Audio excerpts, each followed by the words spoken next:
describe is 6 feet on the ground. I have to say anew, but what is wrong with you? Such a blast in our lives, turn to dust. What's this all about? There's something left to do. Now it's up to you.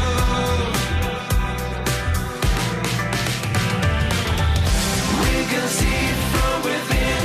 We're brothers with the stars tonight. I believe there's no need, a reason that could break us out. We can see from within. We're brothers with the stars tonight. I believe there's no need, a reason. Hello, everyone. I am Samuel Scott, the kid who runs the video live stream for the Healdsburg Prune Packers. And it is my honor to greet you to the stream on this lovely day. It is currently around 81 degrees here at Rec Park, where the Healdsburg Prune Packers will be playing the San Francisco Seals. Before I hand off to our sportscaster, Michael Barabot, I would like to, as always, thank our lovely sponsors, the interns that keep this place running, and to our host families that house our players when they're here from Texas, which is the case for a lot of our players, somewhere else in California, maybe Southern California, North Dakota, South Dakota, or South Carolina. I can keep listing states. I won't. Anyways, our host families house them here locally so that our players can play with us, and for that we are very grateful. As always, I would like to keep this stream constantly improving. If you have any questions, comments, suggestions, or concerns, please leave them in the chat, and I'll answer them as I can. I am handing sportscasting to Michael now. Thank you, and enjoy the ball game.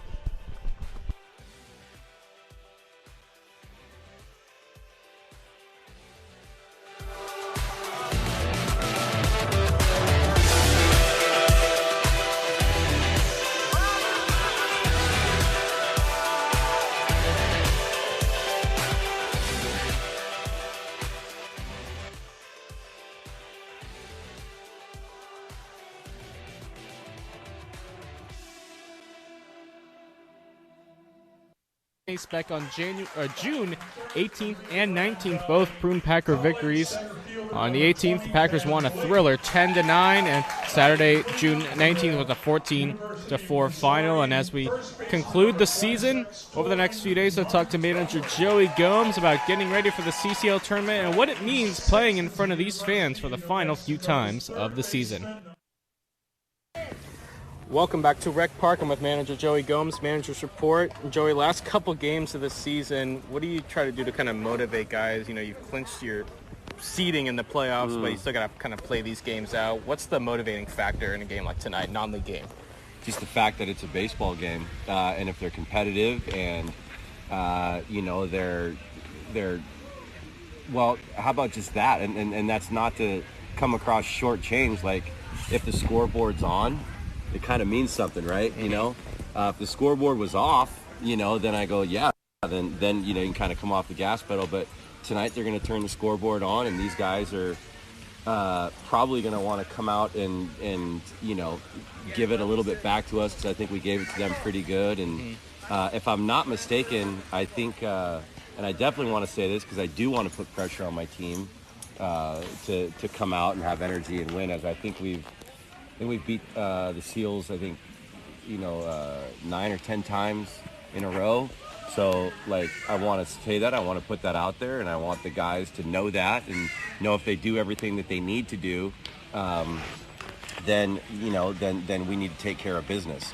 Also, on top of that, to kind of finish that note, like, you really need to be trending in the right direction this time of the year, you know. So I don't want to take any of these games lightly. And if you've noticed this, and I'm sure you have, Michael, like, I'm not resting anybody. You know, like, the foot is firmly placed right on, you know, the floor. And we're going for it. You know, the arms are going on their schedule. And, you know, the guys that, you know, it's a line I say all the time, but it's me. Like, if you hit, you don't sit. You know, and if you know, if a guy tends to cool off and the next guy heats up, then we're going to ride that guy for a little bit, you know. Last Friday night, home game of the year, one of the last home games of the season. Of course, the doubleheader tomorrow, last home game Monday, but having the fans here, I'm sure we'll have a nice crowd like we've always had for night games. How much of it is kind of soaking it all in, knowing it's the last few games playing in front of the home fans before the playoffs? You know, I was actually just talking with the staff about that. You know, one of the interesting deals in Healdsburg is like, with like, you know, with everything, you know, we put so much time and effort into this thing. Right before it even remotely becomes what the kids say is a grind, it's almost over. Mm-hmm. You know, like Monday's the last regular season game, right? You know, and it's kind of a special thing where it's you know, baseball is traditionally supposed to be a marathon. I go, but in the summer it's a sprint. Yeah. You know, and you know, our message, you know, to all the programs is, you know, the players that we're humble enough to get and the talent that does come here is, we're just trying to return these guys healthy and 10% better than we got them. And if we do that the right way, we win. And it comes full circle, right? So like you have a really good, talented team. You do it the right way, they win. You win, people are interested in winning teams. You know, it's the way it works. And then the people show up. And every summer, you know, we've just started to see more and more fans, and kind of, you know, getting to the cherry on top of your question is like, that is a motivating factor for us. Like when these guys come out to games and it's like, wow, there's like a few hundred people in the stands for a California summer game. That's a pretty special deal, you know? All right, Joey, thank you. Yeah. Charlie Hurley taking his warm-up tosses for the Prune Packers. What will be his final start of the regular season. Hurley coming in, making his 7th start of the season. It's his 10th appearance overall. 3-0 with a 5.27 ERA. 33 strikeouts to 15 walks in 29 innings to this point. Allowed 30 hits as well. Last pitch last Friday against the Solano Mudcats. Going 6 innings, allowing 6 hits, 3 runs, walking 1, and striking out 4. Your Prune Packer defense from left to right: Austin Boast in left, Cam Blake in center, Hant Smith manning right field. And your infield from third to first: Braden Runyon, Ian McMillan, Ryan Targich, Torrin Montgomery, and your starting battery, of course, Charlie Hurley on the mound, and behind the plate is Cole Elvis. Prune Packers coming into tonight's ball game are 38-5, winners of 7 straight. In CCL play, they are 23-4. Of course, today is a non-league game, so won't affect the CCL standings. Of course, the Prune Packers have already clinched the top seed in the CCL tournament, which begins next Wednesday in Lincoln, California at McBean Stadium. So if you're the Prune Packers, you just want to keep playing well and go into the playoffs playing your best baseball and hope for a California Collegiate League championship. So stepping up to the plate for the San Francisco Seals will be Joe Oyama. He'll play shortstop tonight. The first batter for the Seals start the game. Number 1, the shortstop, Joe Oyama.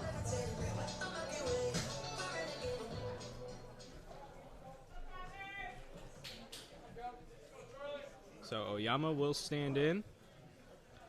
He is ready. Hurley is ready. And let's do it from Healdsburg as Oyama lines it down the left field line foul. And we are underway at 6:05 p.m. Game time temperature 81 degrees from Healdsburg. It'll be Oyama, Dio Cornett, and George Christensen. Top 3 men in the San Francisco Seals order. And the pitch taken for ball 1. The count even at 1-1.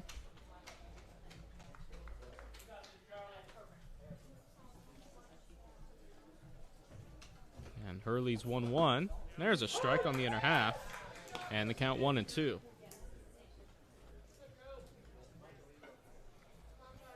This game originally was supposed to be at 3 p.m., but with the Little League tournament finishing up a bit early, we were able to get the night game as Oyama fouls it toward the Prune Packer dugout.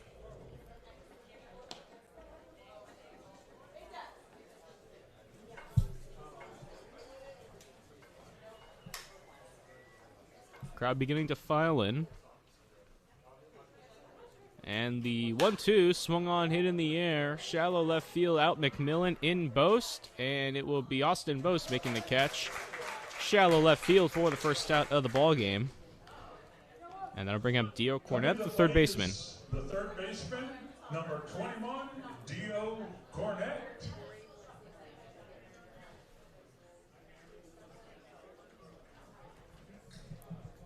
Other games around the CCL. One's already in progress in the CCL North. I'll tell you what that is as Cornett fouls it back to the screen, the count 0-1. Walnut Creek Crawdads lead the Lincoln Potters 2-1 in the 7th. That's at St. Mary's College. And just about to get underway, the Arroyo Seco Saints and the Orange County Riptide and the Conejo Oaks and the Slow Blues. As Cornett swings and misses, the count 0-2. Those 3 games we'll be keeping an eye on for seeding purposes. Seats 2 through 5 for the CCL tournament have not been set yet, all separated by about 2 games. As Cornett takes a pitch in the dirt. Check swing, did he go? He did not. Count 1-2. Packers have already clinched the top seed.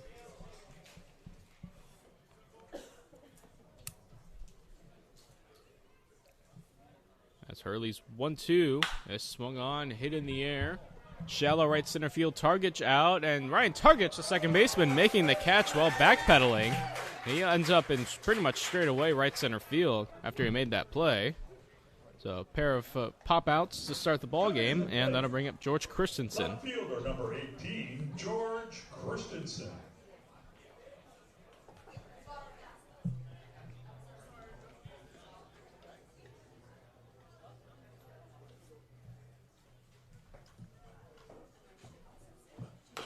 And the first pitch, chop foul, the count 0-1. Christensen, left-handed hitter. Can play left field tonight for San Francisco. No score, just joining us. No score, we're in the first as Christensen hits one well to right field. Smith going back. That ball is going to get down for a base hit and roll all the way to the wall. Christensen is on his way to second with a 2-out double.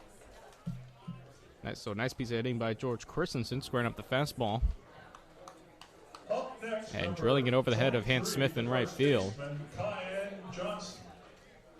So we're in our scoring position for San Francisco, and that'll bring in Kyan Johnson, the first baseman.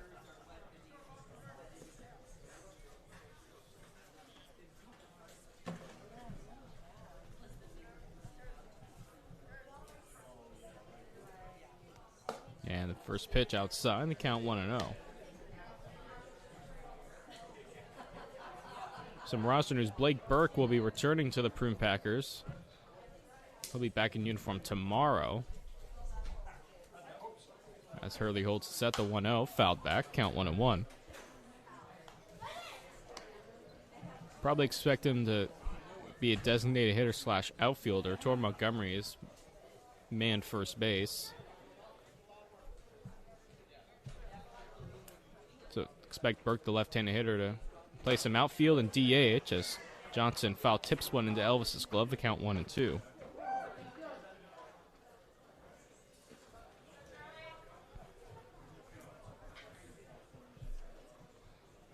Two out, runner at second. And the pitch. Fastball low and away.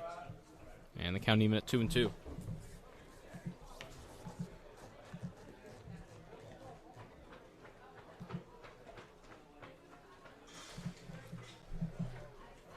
Hurley holds the set. Checks Christensen at second, the 2-2. Fastball low. And that'll run the count full 3-2.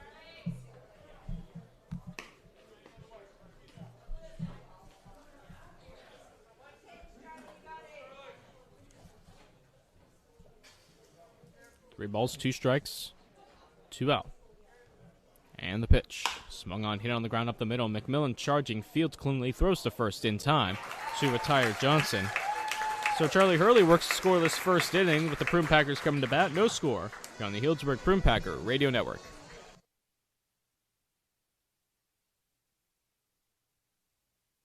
Fastball throughout this at-bat. Gerald Laird is on deck for the Braves. And there's a ball hit out to right field. It's a base hit. Rounding third, Jordan Schaefer. Here's the play at the plate, and he's safe, and the Braves win it.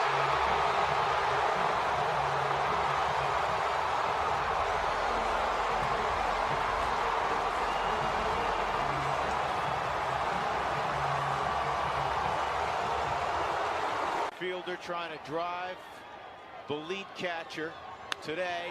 And it's a fair ball. That'll do it down the right field line. Here comes Torrealba. Dexter Fowler delivers and the Rockies win it. A 2-out, 10th inning rally. But all he was going to do with that pitch was beat it into the ground someplace.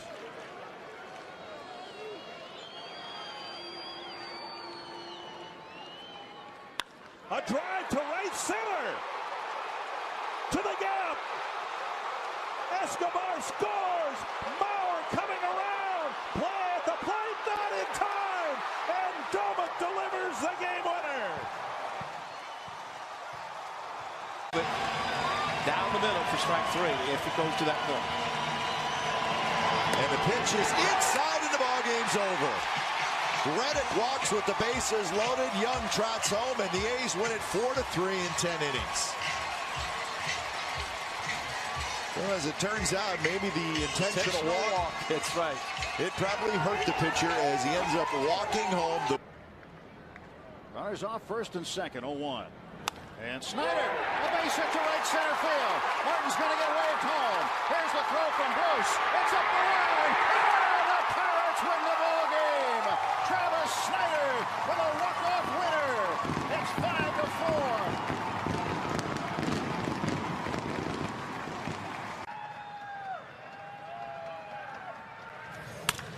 Fly ball right center field. That's going to get down. That's going to be a game winner. Ugla around third. Simmons wins the game in the 10th. No score, bottom of the first. Hans Smith to lead things off, and he takes fastball inside ball 1 from Dylan Porter, San Francisco's starting pitcher.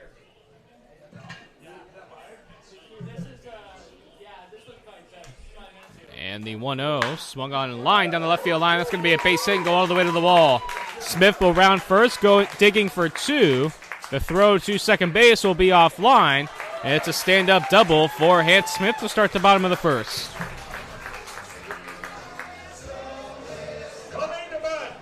A runner in scoring position, 2 pitches in for the Prune Packers, and that'll bring up Ryan Targich. Targich switch hitter batting left.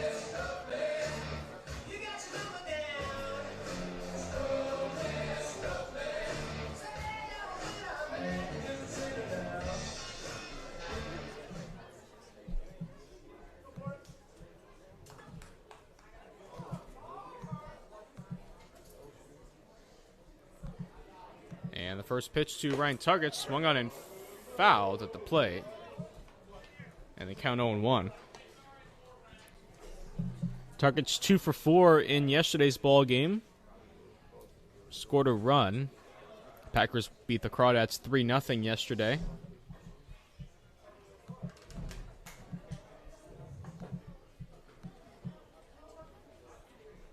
And the pitch outside. And the count 1-1.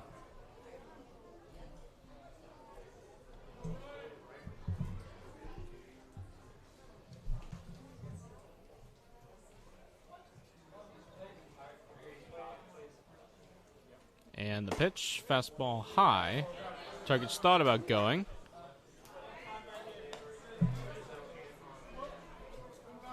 So 2 balls and a strike on the Prune Packers second baseman.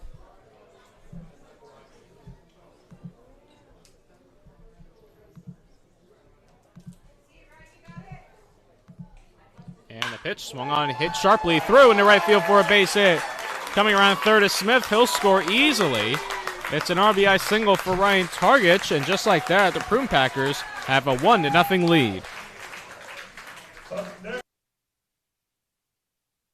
from Rio Grande Valley College, our center fielder, number 20, Cam Blake.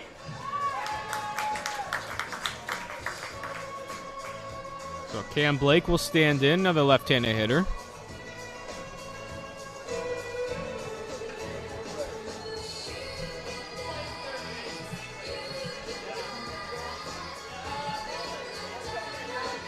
Blake came off the bench and hit for Stephen Nager in yesterday's game, and he struck out in his only at-bat.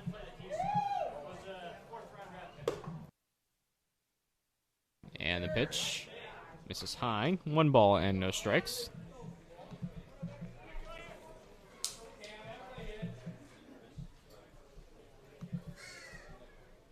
And the pitch up and away again, 2-0. And now the catcher McClellan out to the mound to have a conversation with Porter.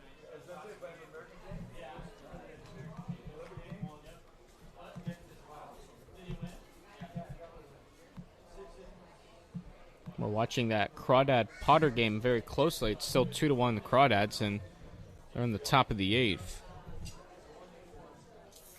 And we're watching that for one reason, as the throw over to first, diving back is Targich. Right now, the Potters are slated to be the 3 seed in the CCL tournament. And for the Prune Packers, we're going to want the Potters at 4 as the pitch outside, count 3-0. And the reason why, it's kind of a quirk in Wednesday's schedule. If the Potters are able to grab the 3 seed, then they're actually going to get the night game on Wednesday, as Blake swings and misses, count 3-1. Since they are hosting, they're going to get the 7 o'clock game, which would force the Prune Packers to play the winner of the 4 versus 5 seed at 2:30. And if the Potters drop to 4, then the Packers would get that 7 o'clock game, as Blake fouls it back. Count 3-2. You might say, well, that may not be as important as other things, which is true, but playing at 7 o'clock, playing at night, where the majority of games have been played this season, you're a little more comfortable, you're a little bit more in your routine, playing at night versus playing a 2:30 game. So the full count pitch to Cam Blake is fouled back, and we will do the 3-2 once more.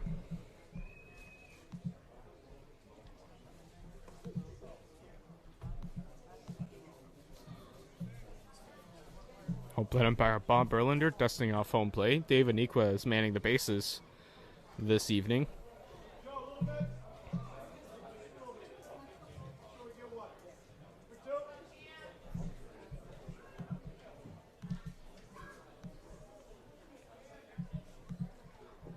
And the pitch swung on, hit in the air, left center field, converging is Christensen and Osado, and it's still going back, and it bounces and rolls all the way to the wall. Going to third is Targich. He will hold there. Strong throw in by Christensen. It's a double for Cam Blake. 2-1, still nobody out, both in scoring position for Torrin Montgomery. Coming to the plate from the University of Missouri, first baseman number 26, Torrin Montgomery.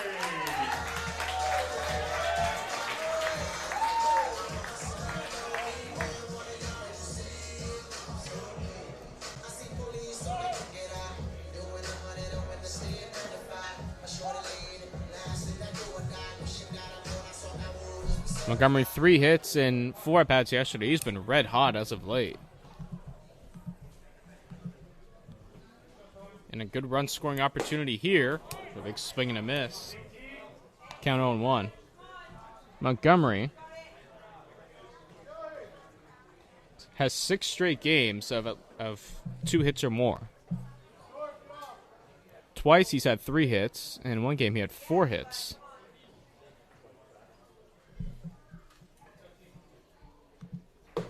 And the pitch outside. Count even at 1-1. Montgomery shot his average all the way up to 345 on this absolutely torrid hot streak.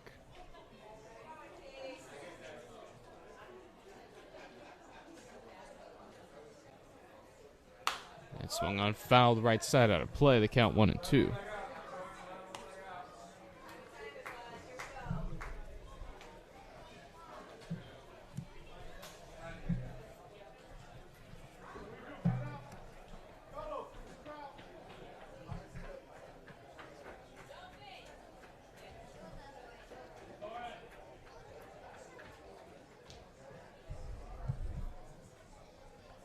And the 1-2 to Montgomery outside.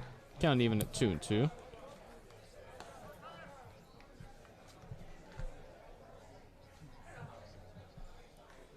Targich on third. Blake is on second. Nobody out. Packers already up 1-0.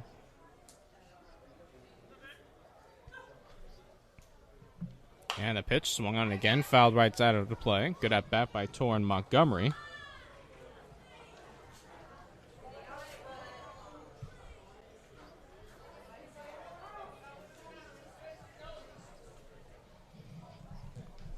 Two balls, two strikes, nobody out, 2 on.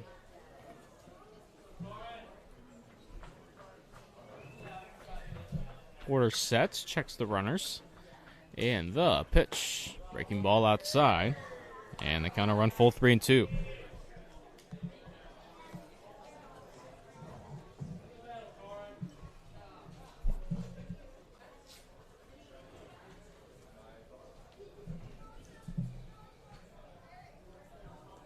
From Packers 38-5 here in 2021. Pitch in there, strike 3 call, fastball at the knees. Montgomery down looking for the first out of the ball game, of the night actually. And that'll bring up Braden Runyon, the third baseman. Third baseman number 38, 18, Braden Runyon.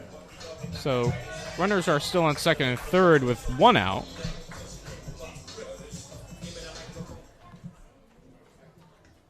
Runyon 1 for 4 in yesterday's ball game. And the pitch outside, snagged by McClellan, the count 1-0.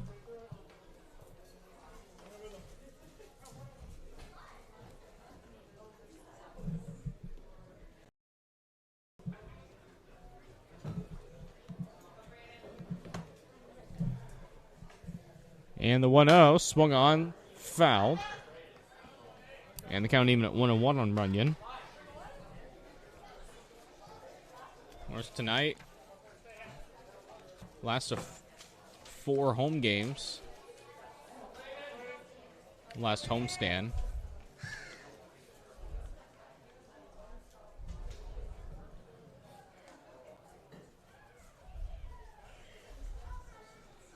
And the 1-1 in the dirt.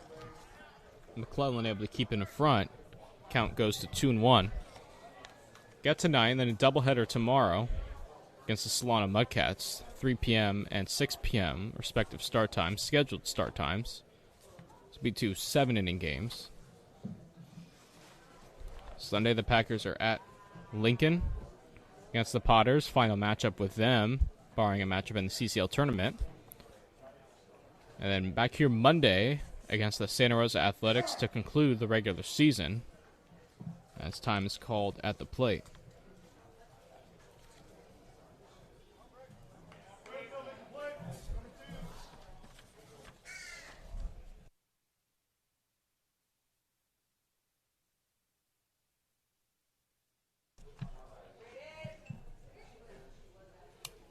And the 2-1-2 Runyon swung on, hit in the air, right side foul, and again out of play. And so the count 2-2. Austin Bose, the left fielder, waiting on deck.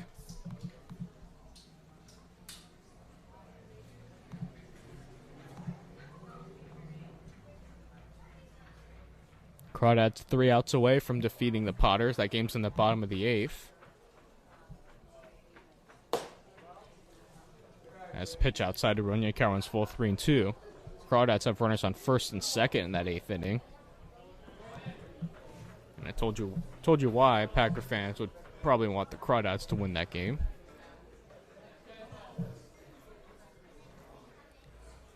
Three balls and 2 strikes to Braden Runyon, who chops it to third. Cornett Fields bobbles it, throws across the diamond, not in time.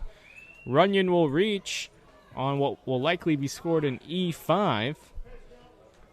So the bases are now loaded for Austin Bose.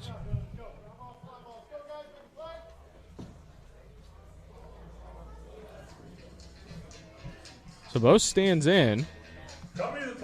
2 hits and 4 at-bats yesterday. Drew a walk, drove in a run, scored a run.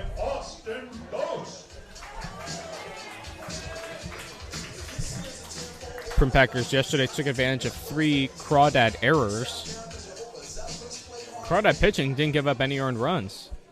All 3 runs the Packers scored were unearned. Pitch swung on, fouled right side out of play. Count 0-1 on Bose.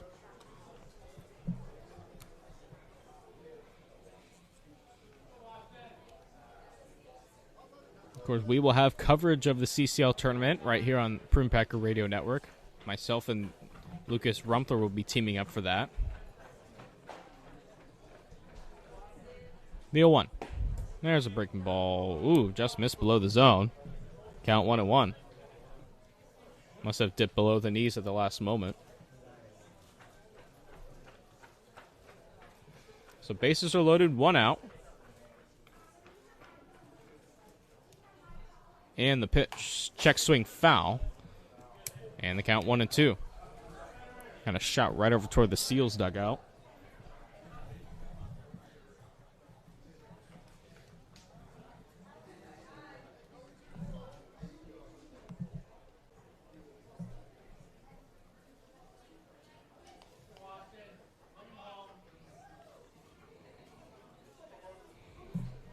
One balls and 2 strikes.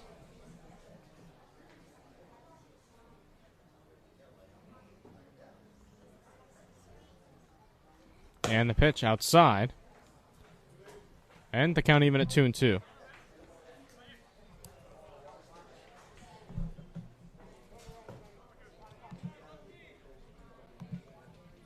Target on third, Blake on second, Runyon is on first.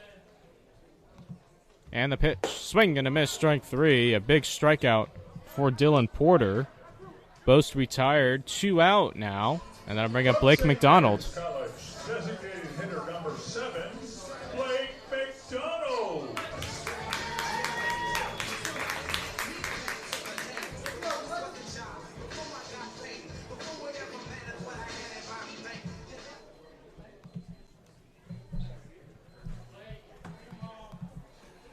McDonald 2 for 3 yesterday. Now he's 1 for 1 as he lines one into left field. Target scores. Here comes Blake. The throw from Christensen is way high. It goes over the head of the catcher McClellan. Up to second is McDonald. It's an RBI, or 2-run single rather, for Blake McDonald. He moves to second on the throw. And the Packers now lead it 3-0.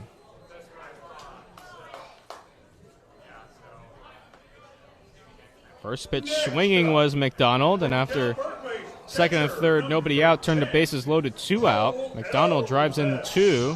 Packers have a crooked number here in the first. I'll bring up the 8th place hitter, Cole Elvis.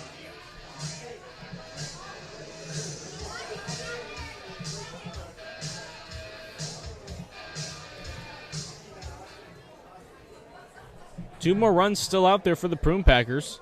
Second and third, and a swing and a miss by Elvis, the count 0-1.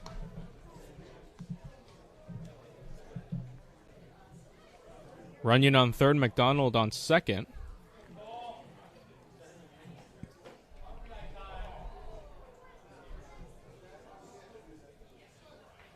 And the pitch, and outside, 1 ball and 1 strike.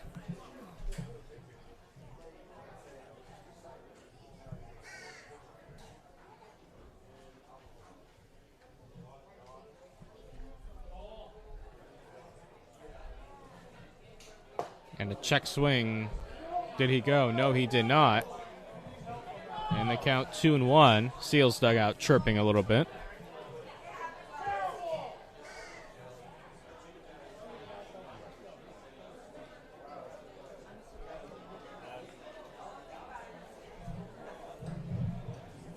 So 2 balls and a strike.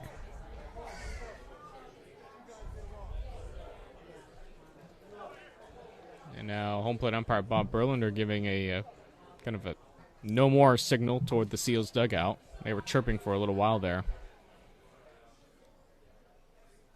And the pitch. There's a fastball strike. And the count 2-2.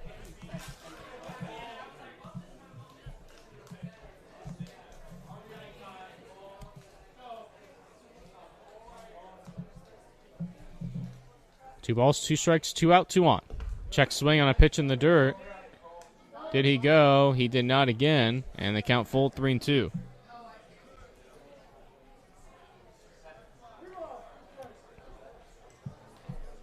So the runners will stay put even though it's 3-2, 2 outs. There's nobody behind him.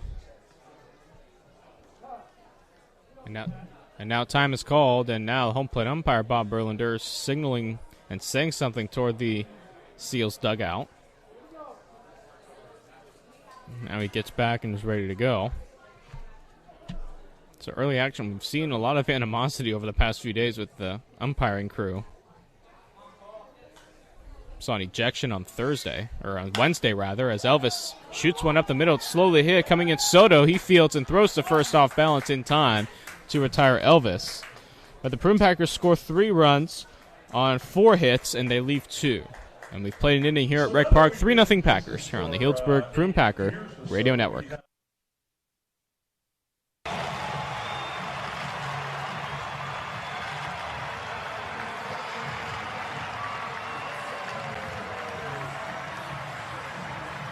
Phillies. There goes Gomez, and Bencourt lines one right center. Gomez on his way to third, and they're going to send him. Here comes a throw. Gomez is safe. The Brewers win.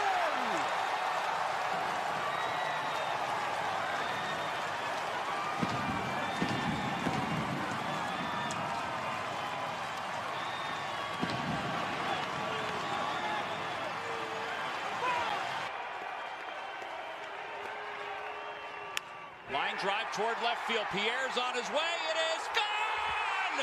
Wow! A grand slam walk-off home run for John Mayberry. How about that to finish up a ball game? Mayberry's homered for the second time, and the Phillies can celebrate. 7-3, the final score at 11. Ninth pitch of the at-bat coming to Lombardozzi. And another fastball flied out to left. Baxter over, makes the catch, tagging at third. LaRoche, he heads on in with the winning run, and the Mets win it 3-2.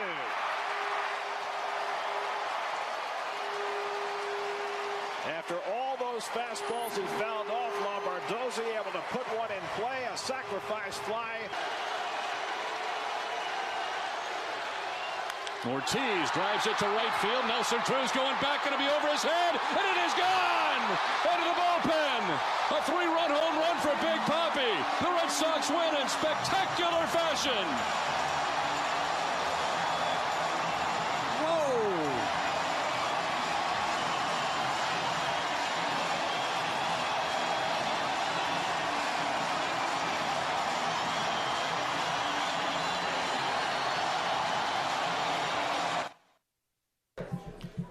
Packers lead it 3-0, top of the second. The first pitch from Charlie Hurley to Cody Gardner is a strike. Count on 1. Gardner, 5th place hitter, left-handed hitter. Manning right field this evening. And the pitch swung on and missed. The count quickly 0-2. That game went final at St. Mary's College. Crawdads beating the Potters 2-1. That one's hit sharply to second. Target's fields on a couple hops. Throws to first in time for the first out of the second. So that means the Potters have now lost 3 straight. Check the 3 of 4. They won yesterday.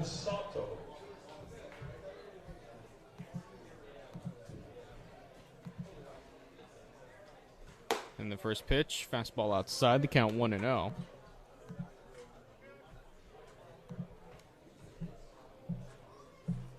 So now if the slow Blues can win tonight, as it's swung on a miss by Kaiohei Osato, the count 1-1. If the Blues can win tonight, then they'll be tied for the 3rd seed in the CCL playoff rankings. And the pitch outside. Count 2-1 on Osato. And the Blues trail 2-0 in the bottom of the first over the Conejo Oaks, as Osato swings and misses. And the count 2-2.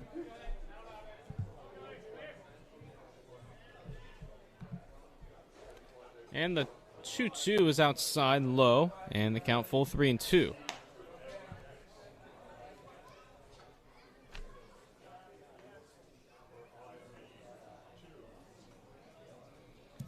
Hurley winds the full count pitch. Low, ball 4, so Osato works a walk. 1 out, 1 on for the Seals. That'll bring up Koto Soto. Second baseman. Number 3, number 6, Koto Sato.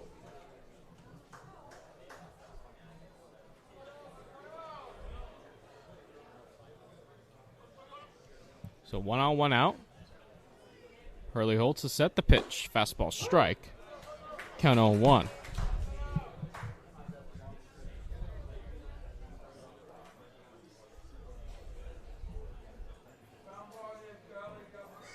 Hurley and the Packers looking for the double play up the middle. McMillan and Targich playing double play depth. And the pitch. Outside. Outside with the fastball on the count 1-1.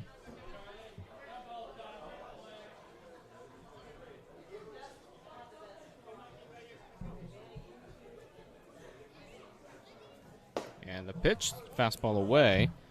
And the count 2-1. 3-0 Prune Packers, top half of the second from Rec Park.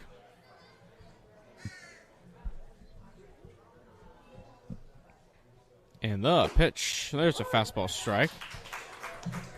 Outer half, the count 2-2.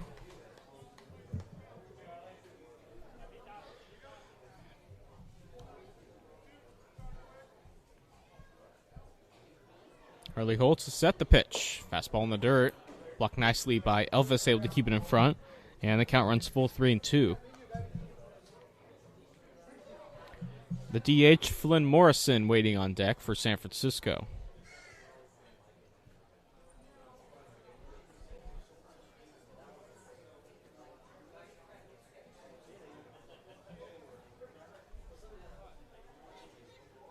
And the pitch, swing and a miss, strike 3. Down swinging is Sato for the second out. And that'll bring up Morrison. Next up, number Morrison, right-handed hitter, designated hitter this evening. Morrison.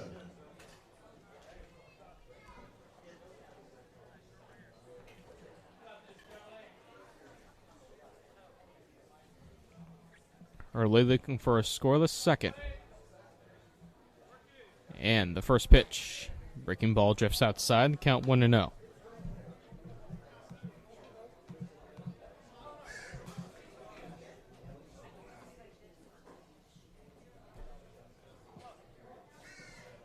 And the pitch, swing and a miss.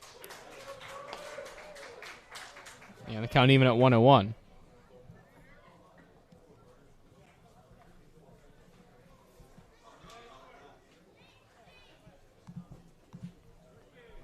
Hurley sets the 1-1. Fastball, there's a strike. Outside half. And the count 1-2.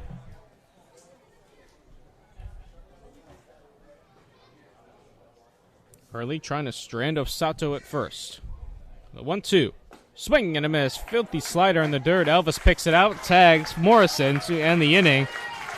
And back-to-back strikeouts for Hurley ends this second inning. And at the end of an inning and a half, 3-0 Packers here on the Healdsburg Prune Packer Radio Network.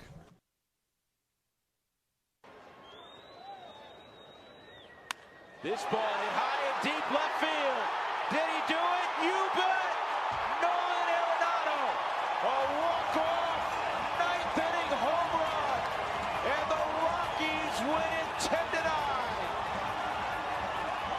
He saved 3 on defense, and he just won it with his bat.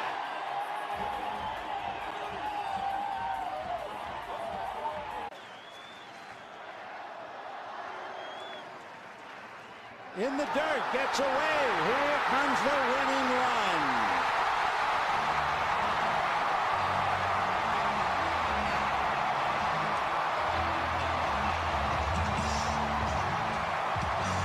For Anthony Bavaro, that is his 7th wild. Ramirez isn't running all that well. Here's the 0-1, and Ramirez lines one down. That's base hit, and in the score, Segura. The Brewers win. Aramis Ramirez with a game winner. The Brewers walk off for the second time on this homestand.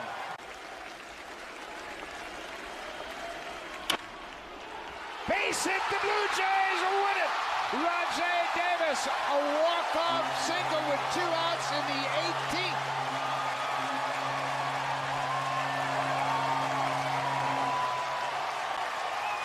Well, they're jogging out to greet him. Ian McMillan to lead things off for the Prune Packers. Bottom half of the second, they lead it 3-0 over the San Francisco Seals. McMillan, and then back to the top of the lineup, Enhanced Smith, and Ryan Targich will conclude the do-up for the Prune Packers as McMillan takes strike one. And the count 0-1.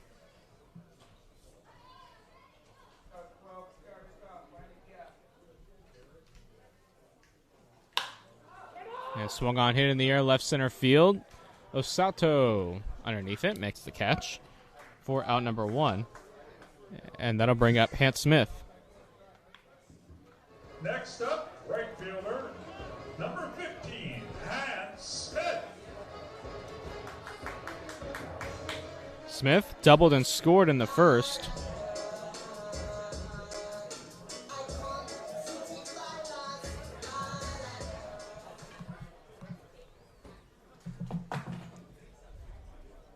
Swinging a foul. And the count 0-1.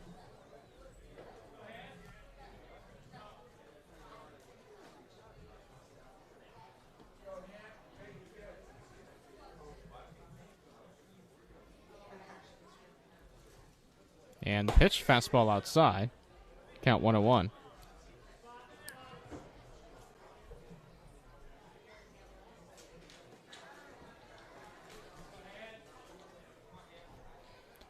One ball, one strike. Smith squares the bunt, pulls it back. And the pitch low, goes all the way to the backstop. The count 2-1.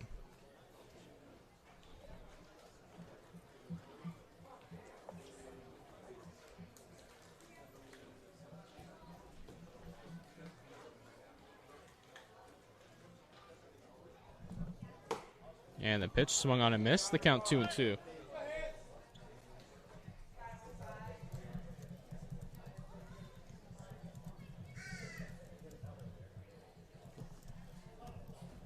Two balls, two strikes, one out. Porter winds. And Dio swung on, hit sharply. Left side backhanded by Oyama. Throws to first. Not in time to get Smith. So an infield single for Hans Smith. He's 2 for 2. And then I'll bring up Ryan Targich. Next up, second baseman, number 16, Ryan Targich.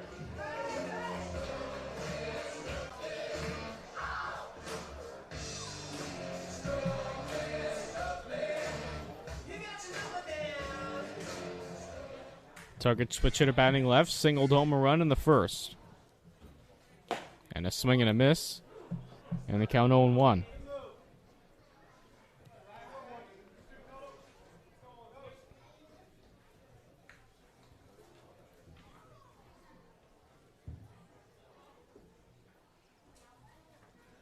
Pitch, check swing, but he holds up. Pitch is a bit high, and the count 1-1.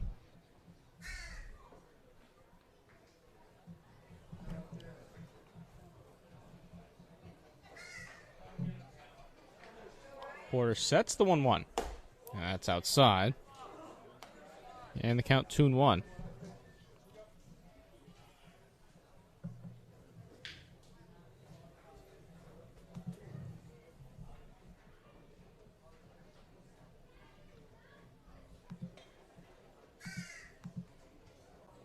And the pitch, there's a strike, outer half, and the count even at 2-2.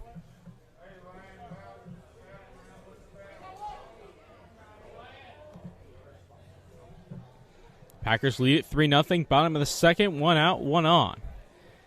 And the pitch swung on, fouled back to the screen, and we'll do the 2-2 again.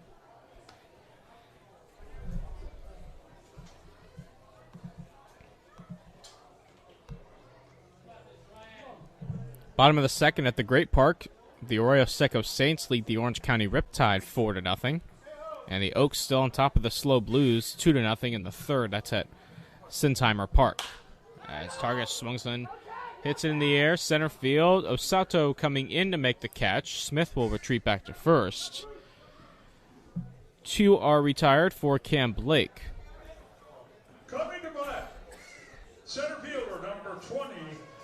Blake doubled and scored in the first. Catley.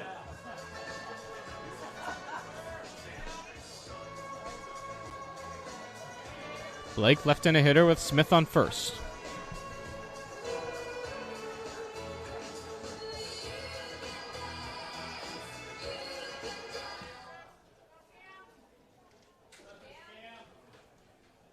And the pitch, there's a strike, fastball. Count 0-1.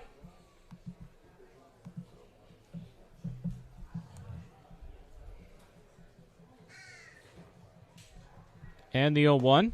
That's outside and gets away from McClellan, but not too far. And so the count 1-1.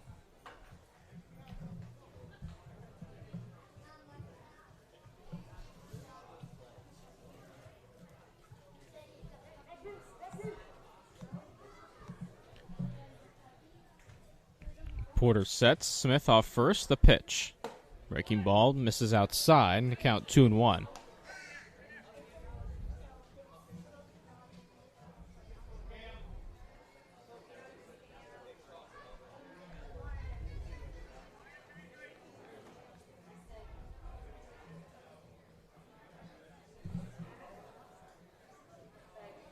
And the 2-1.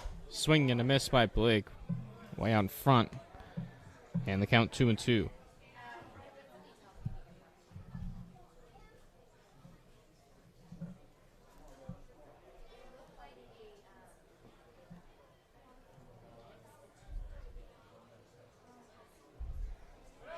Runner goes, pitch high, throw to second base is going to be in time.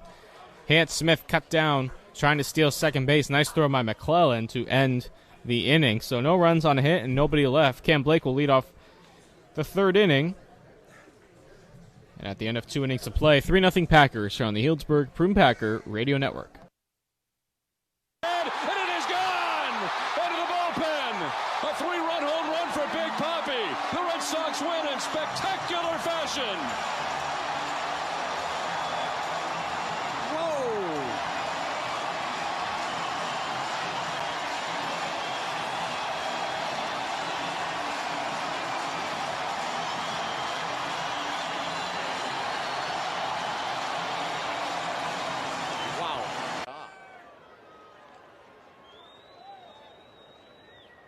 This ball hit high and deep left field. Did he do it? You bet! Nolan Arenado, a walk-off 9th inning home run, and the Rockies win it 10-9. He saved 3 on defense, and he just won it with his bat.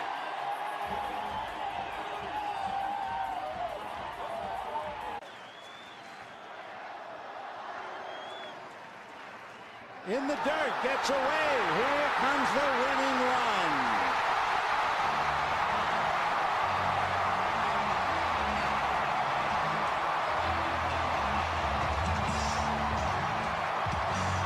For Anthony Bavaro, that is his 7th wild. Ramirez isn't running all that well. Here's the 0-1, and Ramirez lines one down. That's base hit, and in the score, Segura. The Brewers win. Aramis Ramirez with a game winner. The Brewers walk off for the second time. Top of the third inning from Rec Park. Packers lead at 3-0, and first pitch swing is Connor McClellan, who flies it to right. Coming in is Smith to make the catch. 1 pitch, 1 out. And back to the top of the lineup in Joe Oyama. Next up, number 1, shortstop Joe Oyama.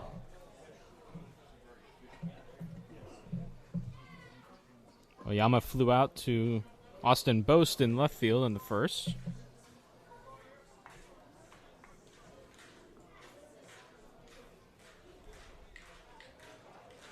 And the pitch, there's fastball outside. The count 1-0.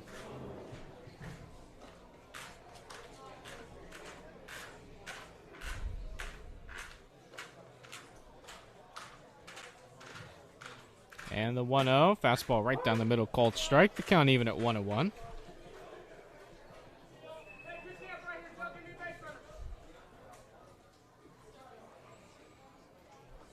early, winds and deals the 1-1. Check swing fastball outside. Oyama held up. Count 2-1.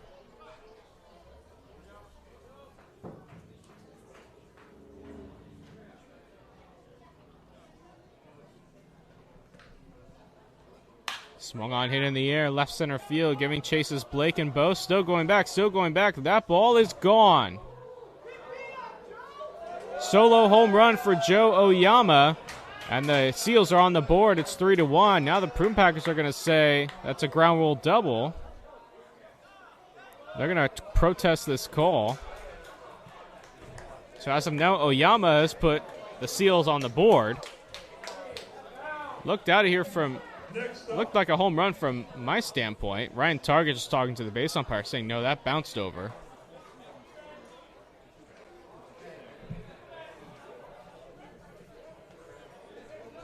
Well, what do I know? I'm all the way out. I'm all the way here in the press box. And they're going to call that a ground rule double. Oyama's going to have to go back to second. Wow.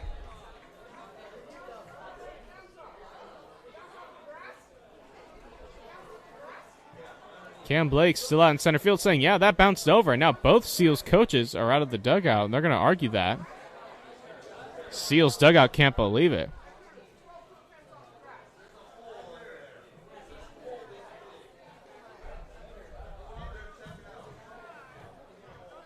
Base umpire David Equus shouting now at both coaches. Seals still protesting it. He's still shouting at him. They're both in a shouting match right now.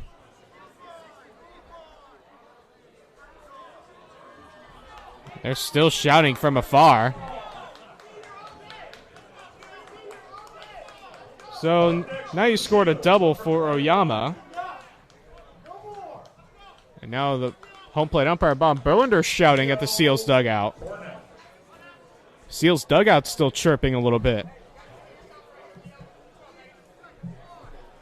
David Nequist, the base umpire, they're still shouting between the third base coach and base umpire.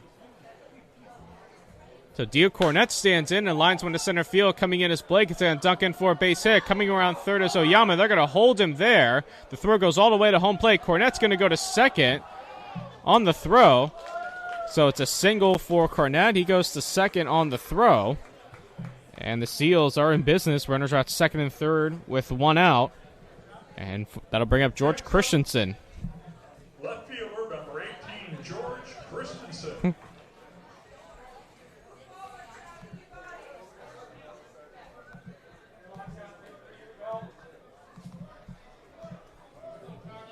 So Christensen, left-handed hitter.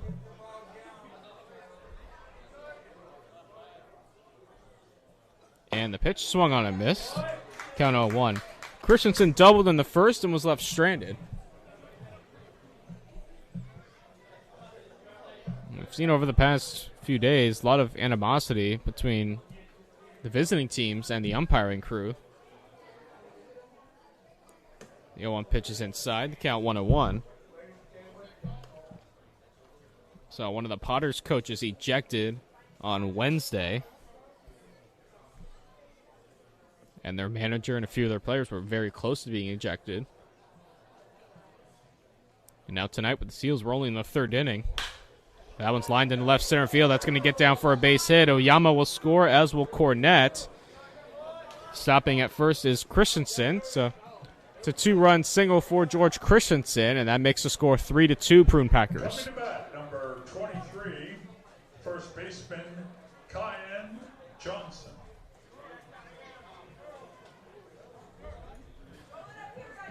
So the Seals ultimately get the run home that they thought Oyama hit over the fence, the ball, but he scores on the two-run single. And I'll bring up Kyan Johnston, who swings and misses at the first pitch to count 0-1.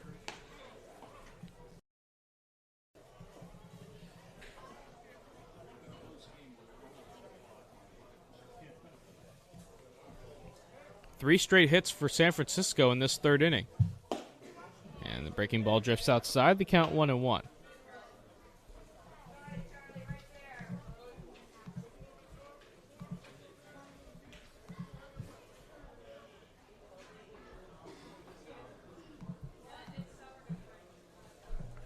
Early holds to set the 1-1. Breaking ball up high. Curveball in the count 2-1.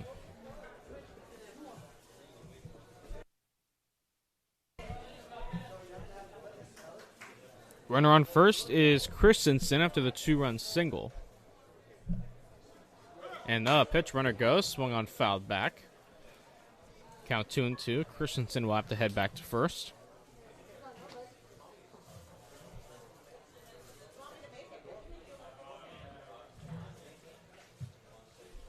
Packers 3, Seals 2. We're in the top of the third. Seals have scored twice in this inning. 3 straight hits for San Francisco. Hurley holds the set. The pitch, swing and a miss. Strike 3. Johnston down on strikes for the second out of the inning. And that'll bring up the left-handed hitting Cody Garter. Coming to the plate, number 22. Garter 0 for 1. Grounded out to second baseman Ryan Targich in the second.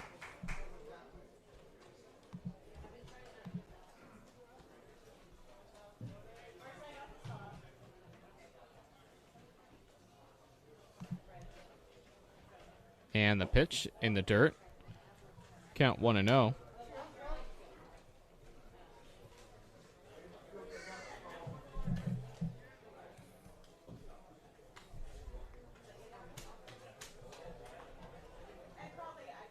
The pitch, breaking ball, strike. And the count even at 1-1.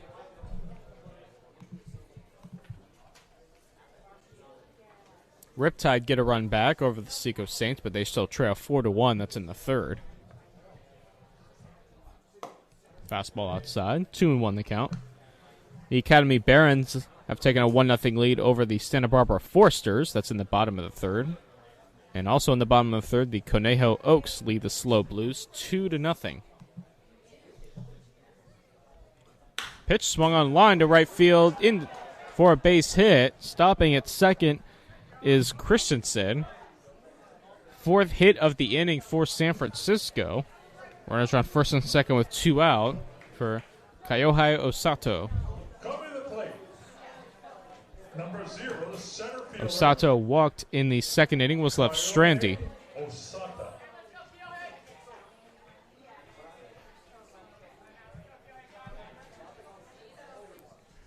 Gardner on first, Christensen on second. 2 out in the inning. First pitch, fastball outside. And the count 1-0.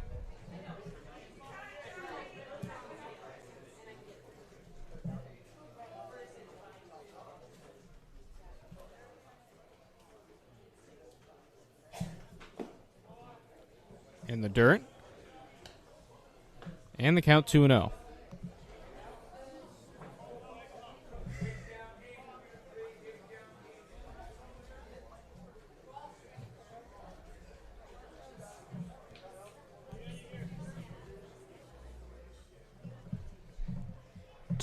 Swung on, hit on the ground to second. Targich fields and throws to first in time to end the inning. For the Seals, 2 runs on 4 hits and 2 left. We've played 2.5 innings, 3-2 Packers here on the Healdsburg Prune Packer Radio Network.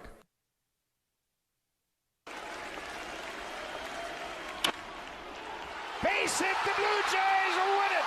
Rajay Davis, a walk-off single with 2 outs in the 18th.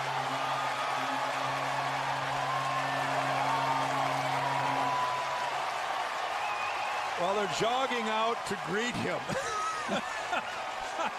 Usually they fly out of the dugout. Off hard to the right side. You have Blanks, a big man at first, pushing a bunt. Don't know if that's in play anymore. Back up the middle, on through, base hit.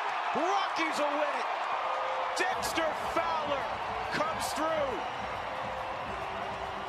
8-7 Colorado.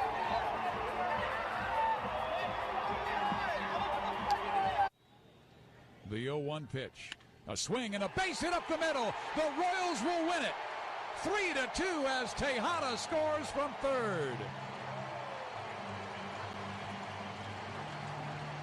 The Royals are mobbing Eric Hosmer in between first and... 1 ball, 1 strike. Davis, a little bloop towards left field. It's going to fall in. Base hit. Here's Markakis. The Orioles win it. A lucky 13-5-4 O's.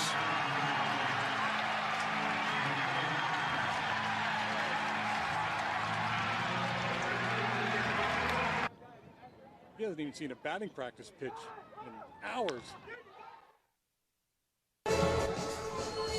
Cam Blake to lead things off. Bottom half of the third inning, Packers lead at 3-2. Blake up again. He was up at the plate when Hans Smith was thrown out trying to steal second, so he gets a fresh count off Dylan Porter. And the first pitch to him up and away. Count 1-0. It's a 2-2 count when Smith was thrown out. And the pitch swung on and missed. The count even at 1-1.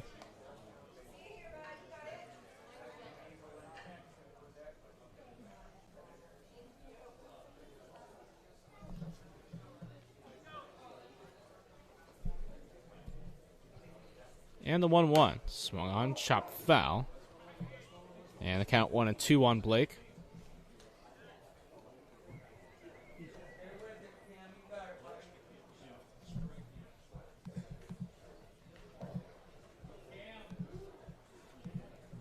Seals scoring twice in the top half of this inning, cutting the Packer lead to just 1 for the moment.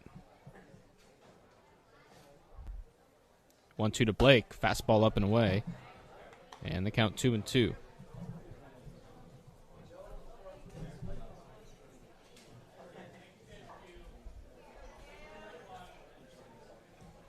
Two balls, 2 strikes. The pitch. Swing on, fouled back. Blake fighting it off.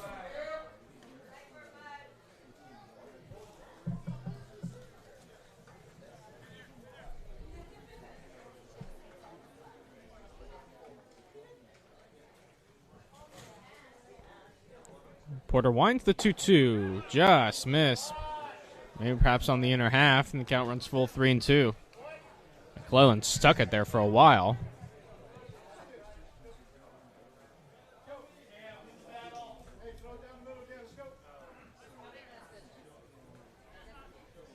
You know, I said this a while back. One of the times the Potters were here. Not this last time, as the pitch is up and in ball 4. Blake works a walk to start the third.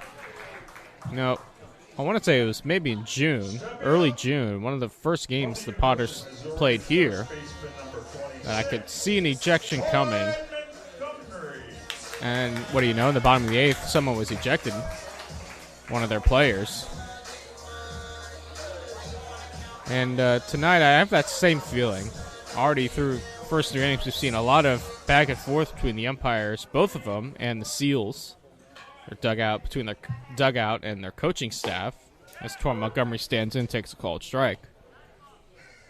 And I have a feeling, especially if this game stays tight, that there's going to be a lot more back and forth.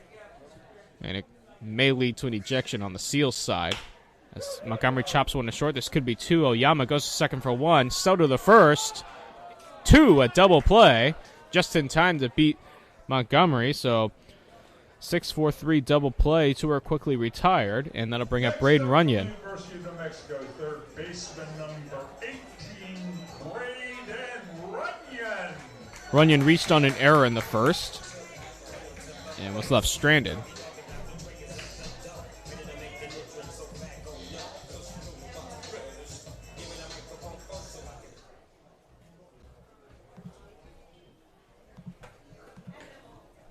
First pitch, and blooped in the infield, and Soto makes the catch, coming in to make the catch, second baseman, to end the inning. So it ends up being a 1-2-3 inning with the double play, and we've played 3 innings from Rec Park. It's the Packers 3 and the Seals 2 here on the Healdsburg Prune Packer Radio Network. Knocks in Starlin Castro, and they win it in the 14th. Let the scrum begin. Julio Bourbon. He came into the game when Donaldson came out. And that is going to be a base hit, and the A's win it. Fryman a walk-off against Mariano Rivera. The marathon comes to an end in the bottom of the 18th inning.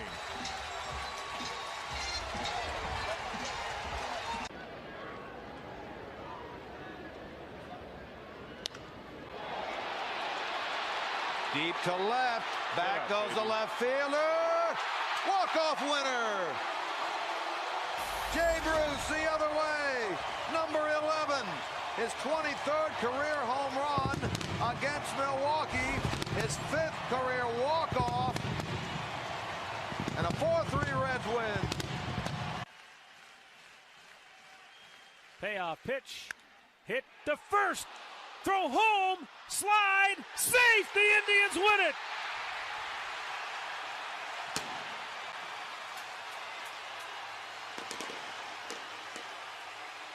Jason Kipnis drives home the game winner as Drew Stubbs.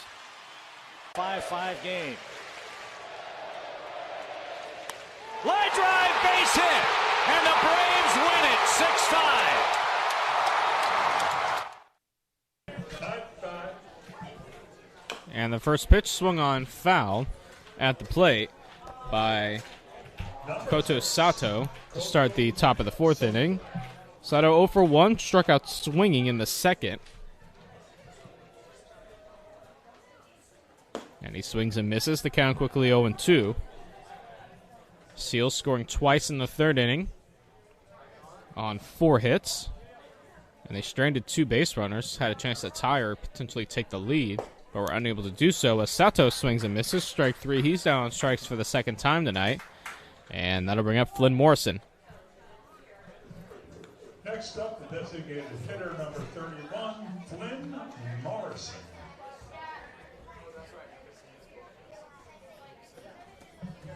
Morrison 0 for 1. He also struck out in the 2nd.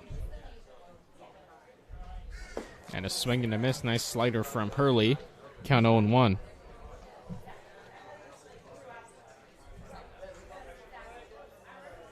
And the pitch. Another slider. This one drifts outside. And the count even at 1-1.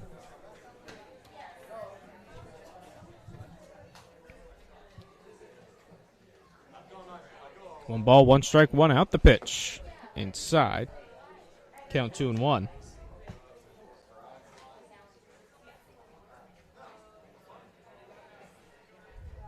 Hurley winds, and the 2-1. Swinging a foul tip into Elvis's glove. The count even at 2-2.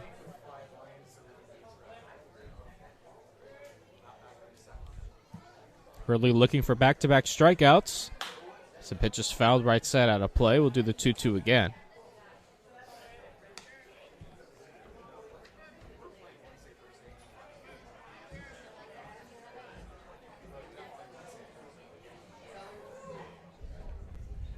And the pitch, fastball outside. So the count will run full 3-2 on Flynn Morrison. Hurley winds and fires. Swung on, hit on the ground, right side foul. Just able to fight it off is Morrison.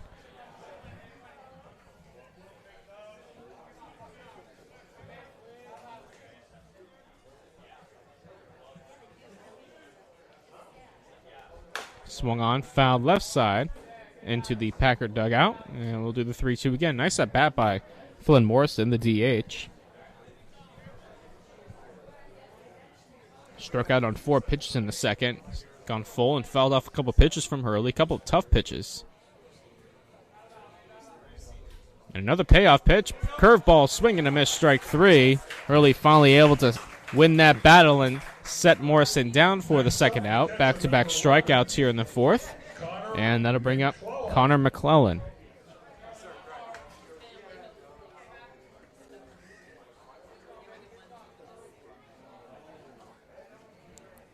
McClellan out of Delta College, behind the plate tonight for San Francisco. And the pitch swung on, hit on the ground to short, backhanded by McMillan, throws to first in time to retire McClellan. So 1-2-3, 4th inning for Charlie Hurley. We've played 3.5. Packers lead at 3-2 here on the Healdsburg Prune Packer Radio Network.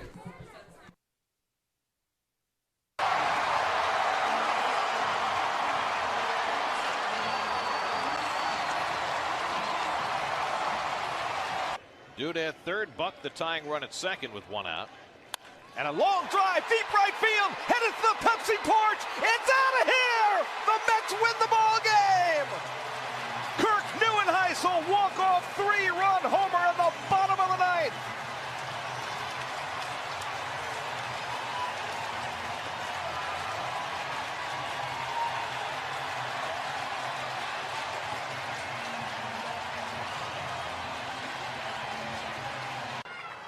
We move in. High fly ball to right. Berg going back at the wall. The Braves have won it.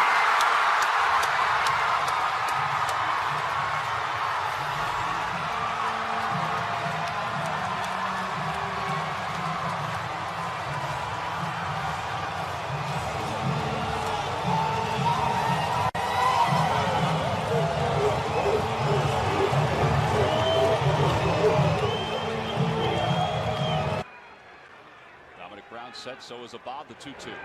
And a line drive back toward the middle. Base hit, and the Phillies are going to win it. Ben Revere crosses the plate, and Dominic Brown is the hero tonight. An RBI single that gives the Phils a 5-4 victory. Defense, and we've talked about it all night. Pitchers make mistakes. If he hangs one up on the inside part. Goldie drives it to center field.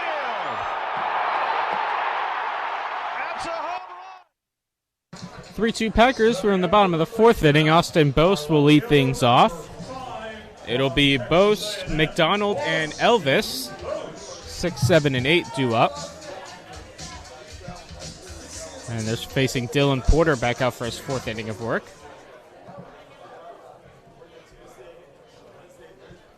And the first pitch outside.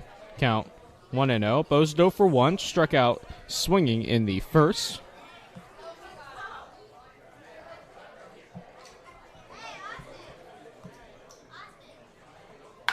And swung on, hit in the air, left center field, hit well, giving chase. Osato still going back. That ball is going to one-hop the wall.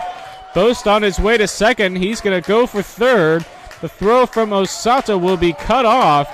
It's a stand-up triple for Austin Bose. Good start for the Prune Packers here in the bottom of the fourth inning.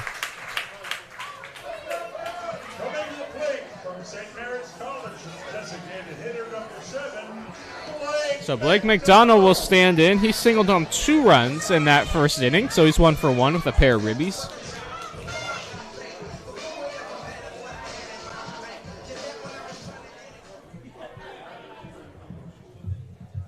And the first pitch to him, swung on a miss, gets away from McClellan. Here comes Bose. The flip back is going to be in time to get Bose. He didn't slide. He went in standing up. The throw was in the dirt from McClellan to the pitcher. Porter covering, but he's able to pick it out and tag Bose, who went in standing. So 1 out in the inning. The count's 0-1 on McDonald. You go from a runner on third, nobody out, with a definite chance to score, to now nobody on, 1 out, and you don't get a run home. And McDonald fouls it right side, giving Chase Gardner, but it's out of play. Count quickly 0-2.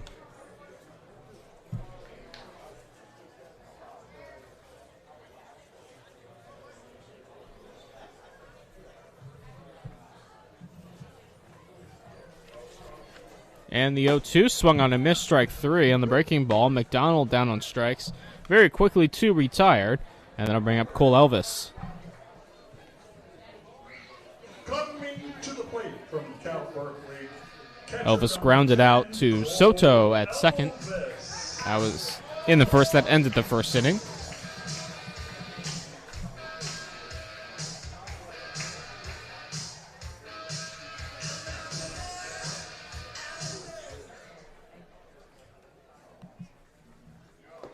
And the first pitch in the dirt.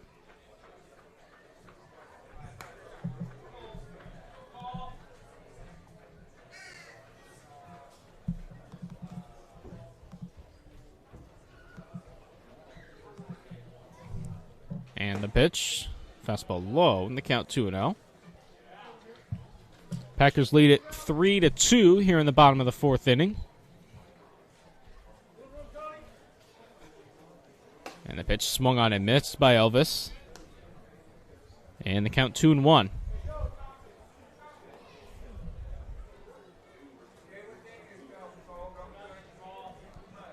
Porter winds and deals. Breaking ball inside. Nearly hit Elvis as he turns out of the way. Popped out of the glove of McClellan.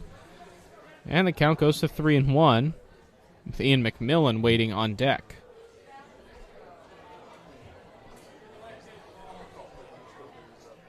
Pitch, fastball right down the middle, called strike 2.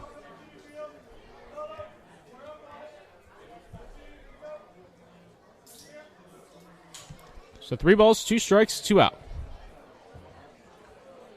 And the pitch, outside ball 4. Elvis works a walk with 2 out.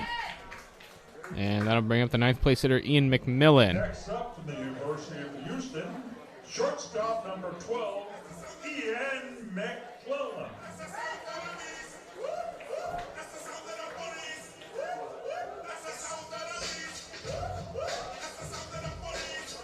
McMillan 0 for 1, flew out to Osato in center field. That was in the second.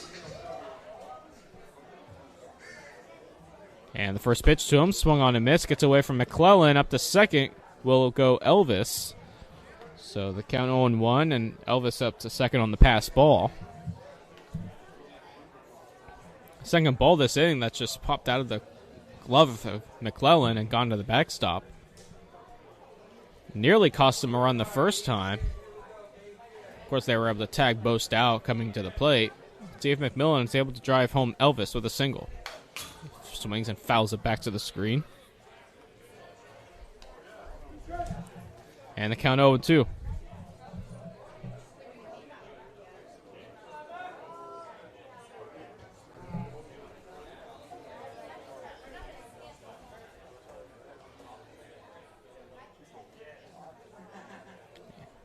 And the 0-2.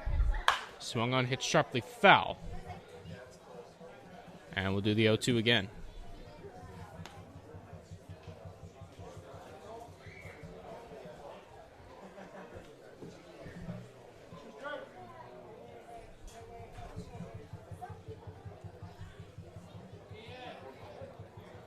Oh and 2 the count.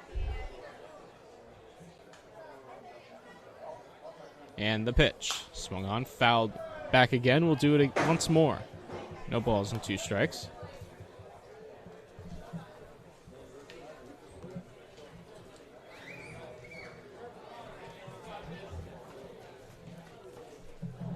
Elvis on second.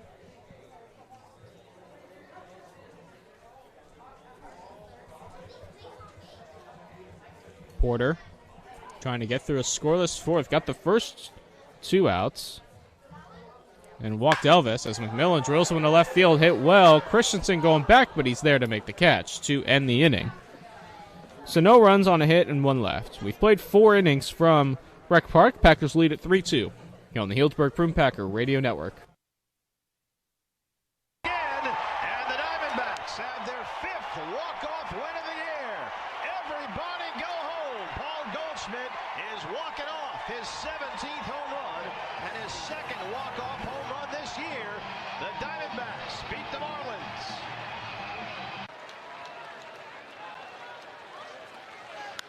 Gomes hits one high in the air to left field.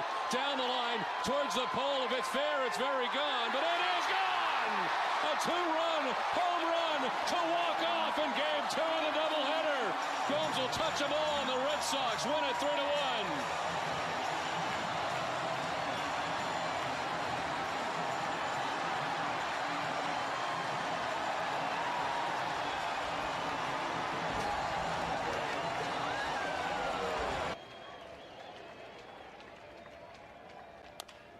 Tapper, and this is into center field. The Reds win.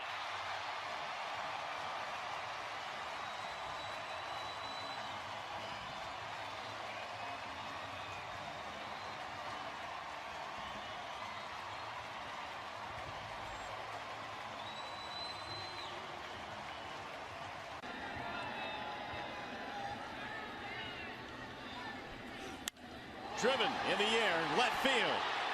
Gums going back, looks up, and it's a walk-off home run. Johnny Peralta has won it for the Tigers.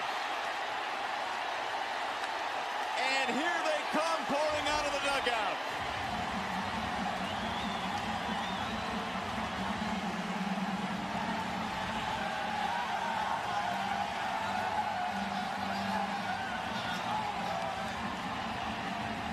Pena, the batter, he's 0 for 4. Infield in. High drive, forget about that. This game is over. A 3-run homer, Carlos Pena. And the pinch runner, Josh Fields, scores his first major league run. Top of the lineup for San Francisco, Joe Oyama swings on the first pitch and lines one to left field for a base hit. So Oyama's now 2 for 3. And that'll bring up Dio Cornette. Seals with the tying run on first. Number 21, third baseman, Dio Cornette. Cornette 1 for 2, singled and scored in the third. Popped out in the first.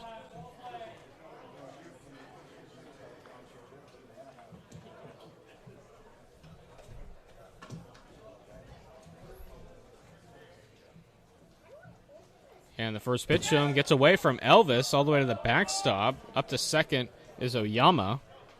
Count 1-0 on Cornette.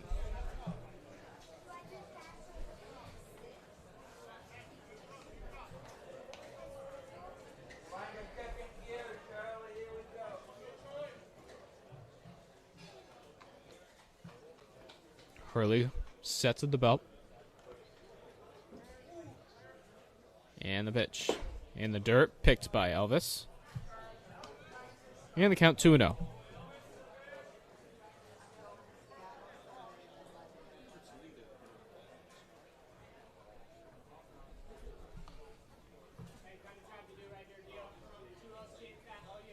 Oyama on second. Nobody out here in the fifth. The pitch.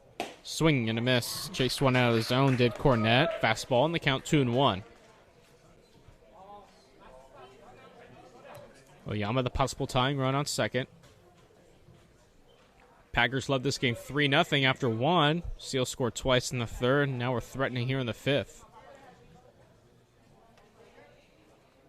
And the pitch, swing and a miss. Blew the fastball right by him, and the count 2-2.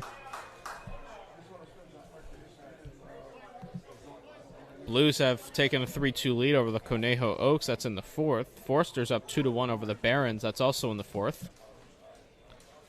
CCL play. And the pitch swung on, fouled right side out of play. The Arroyo Seco Saints lead the Orange County Riptide 5-2. That's in the fourth at the Great Park.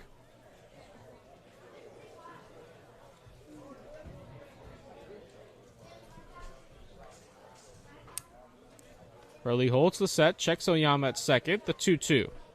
Inside, and the count runs full 3-2.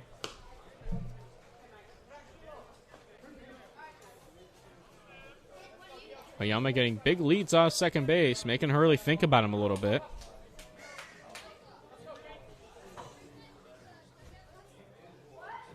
Hurley holds the set, checks Oyama at second.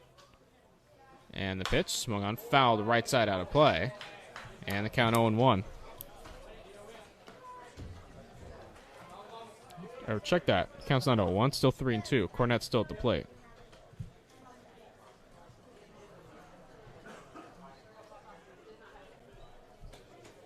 Three balls, two strikes, nobody out. Oyama on second with a big lead. The pitch swung on, sound like a broken bat. Chopping to the right side. Going to be a tough play. Montgomery over to his right. Flips to Hurley covering for the out. Up to third, Oyama. Ball was hit right in the hole on the right side of the infield. Montgomery had to go about 3 or 4 steps to his right to field it. Hurley able to win the race to the bag with Cornette to retire him. So 3-1 put out. Oyama to third with 1 out, and that'll bring up George Christensen. Christensen 2 for 2 tonight, doubled in the first, and then singled home 2 runs in the third.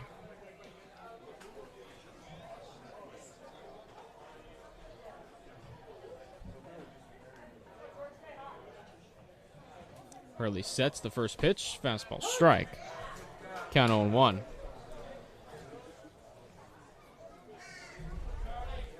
Runyon playing about even with the bag at third. Montgomery a few steps behind the bag at first. There's another strike. The count 0-2.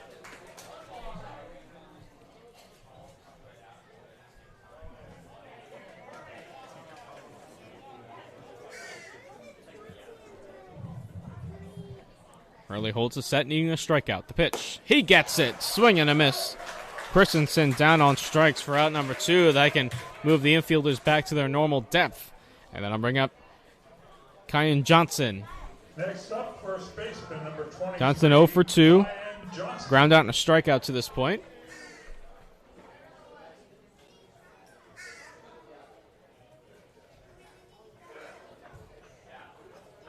First pitch swing is Johnson, who fouls it back. The count 0-1.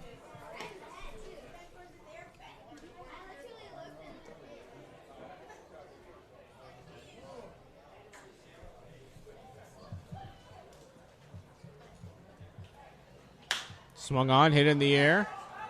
Right field, Smith has a beat on it. Makes the catch to end the inning. So Hurley able to get out of trouble as the Seals strand the runner and waste a leadoff runner at second base. So no runs on the hit, 1 left. And we've played 4.5 innings. We're halfway through. Packers still lead at 3-2 here on the Healdsburg Prune Packer Radio Network. A 3-run homer to win this ball game in the 10th. 7-4 Houston.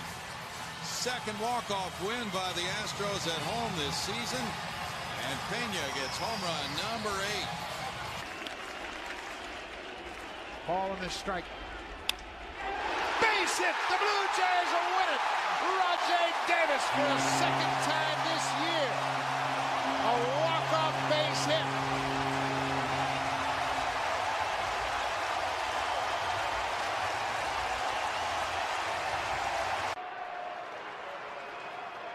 The 1-0. Line drive back up the middle. Rounding second is Montero. The Diamondbacks will walk off for the win.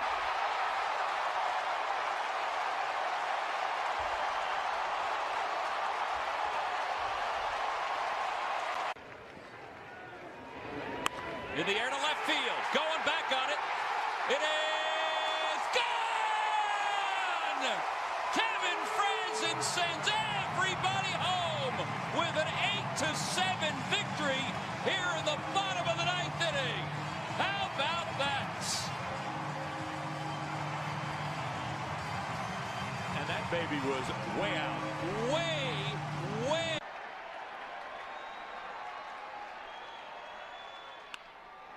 Left field. Coming in, it falls. And it kicks away. Bottom of the 5th, Hans Smith to lead things off for the Prune Packers. Excuse me. They lead it 3-2, and he takes a strike. Count 0-1. Smith 2 for 2, doubled and scored in the first, singled in the second, was left stranded. And the pitch swung on, chopped foul into the Prune Packer dugout. The count quickly 0-2.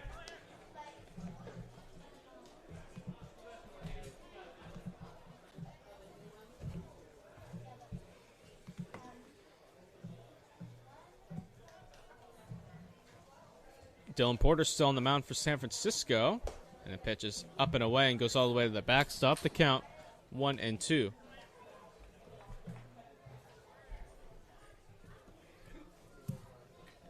Of course, baseball very successful in Sonoma County right now. Of course, Prune Packers are 38-5. As Smith takes the breaking ball inside, the count 2-2. Petaluma National Little League, 12-year-olds just winning the Northern California tournament, so they're going to represent Northern California in this Western Regional tournament with a shot to go to Williamsport. As that one's looped into left center field, Osado coming in to make the catch for out number 1. Petaluma National Little League winning 4-3 last night. San Bernardino Western Regional Tournament will begin August 8th.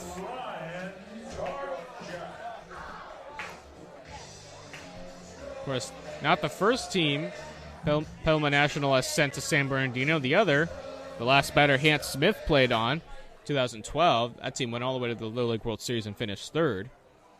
So this year's Petaluma national team, as Targich pops this one up behind the plate, McClellan giving chase, and it's going to fall on top of the Seals dugout, the count on 1. A little short than a decade later, making their own run through the Little League gauntlet, winning districts, sections, and now the Northern California tournament. Western Region will see two teams from California, North and South, Arizona, Hawaii, and the winner of that tournament goes all the way to Williamsport. Swing and a miss by Targich, the count 0-2.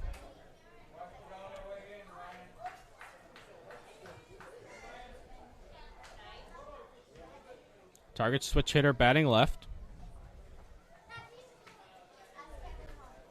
And the pitch, fastball up and away, the count 1-2.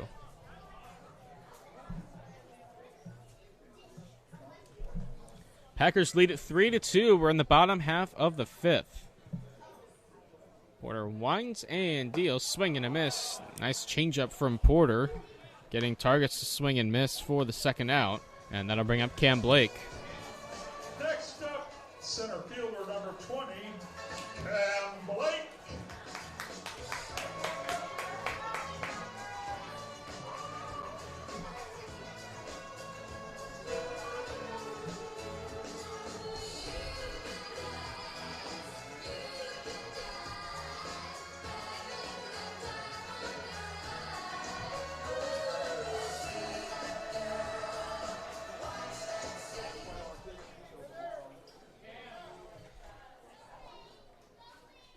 Blake, left-handed hitter, swings and misses at the first pitch, the count 0-1.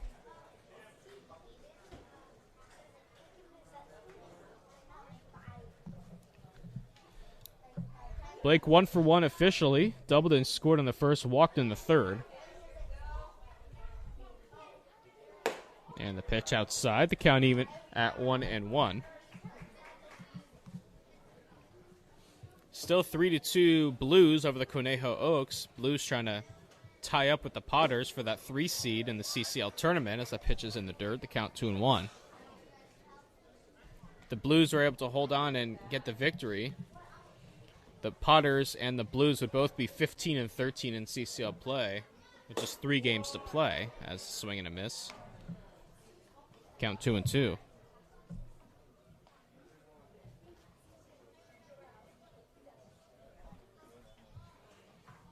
Orange County Riptide at 13-14, the other team in that conversation. And they're down 5-2 to the Royal Seco Saints tonight. As that one's chopped up the middle and takes a weird hop into center field for a base hit. Hopped right on the lip of the infield grass and shot up and was out of reach for Soto. So it's a single for Cam Blake, and that'll bring up Torrin Montgomery. First baseman number 26, Torrin Montgomery. Montgomery 0 for 2, struck out looking in the first and grounded into a 6-4-3 double play in the third inning.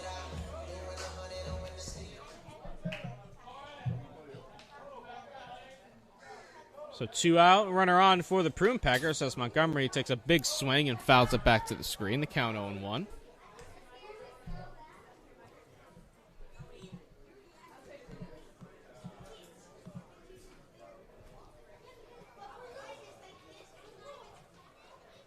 Montgomery leads the league in home runs at 8 as the runner goes. Pitch second high, throw to second base will not be in time. McClellan threw that from his knees and just had no velocity on the throw. So stolen base for Cam Blake.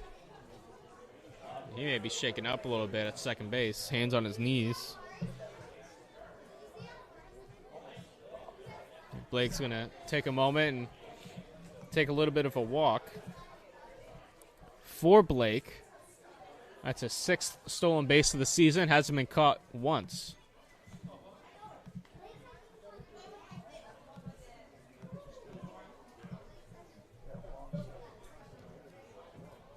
So 1 ball and 1 strike on Torrin Montgomery. Runner in scoring position. Swung on, chopped foul. The count 1-2.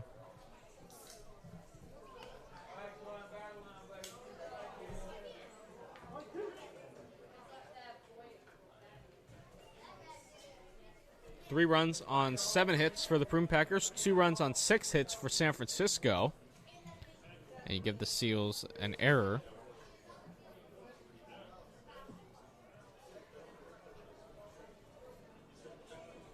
Porter has what he likes. Sets. And the pitch. Breaking ball hit in the air center field. Osato coming in, and he makes the play to end the inning. So no runs on a hit and 1 left. We've played 5 full. Packers lead at 3-2 here on the Healdsburg Prune Packer Radio Network.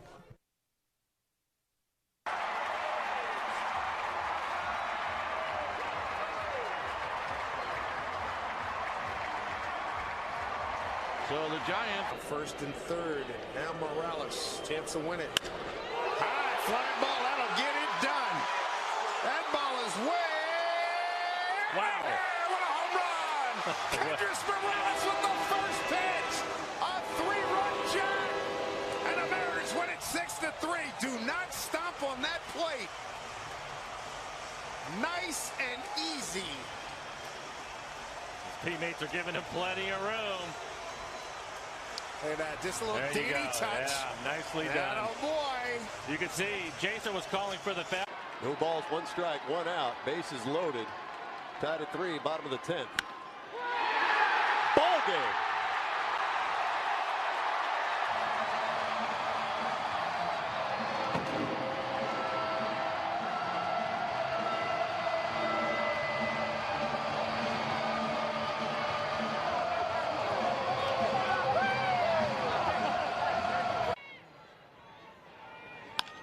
And there's a shot. Base hit! Yes! Yes! Cabbage scores and the Sox win it 5-4. Marcy!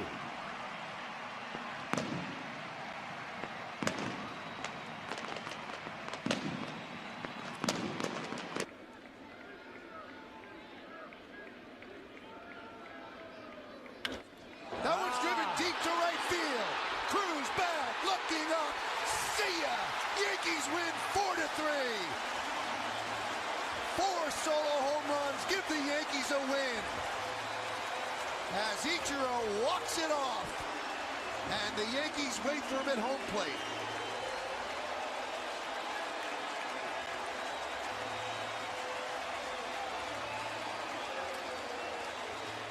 Throwing arm, so does B.J. Upton in center.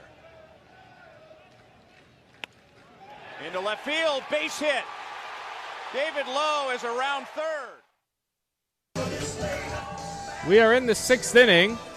Packers lead at 3-2 over the San Francisco Seals. And the new pitcher for the Healdsburg Prune Packers is right-hander Will Geertis, who deals first pitch ball outside. And the count 1-0. Geertis making his 5th appearance of the season, 1-0 with a 6.75 ERA. 11 strikeouts to 6 walks in 10 2/3 innings to this point as he deals a strike to Cody Gardner, the count 1-1. Gardner 1 for 2, singled in the 3rd, grounded out in the 2nd. Geertis last pitched against the Potters as the pitch misses low, 2-1. On July 21st, going 3 innings, allowing 4 hits, 3 runs, 2 of them earned. Striking out 3 batters, walking 2. And he deals a strike on the outside corner, the count even at 2-2.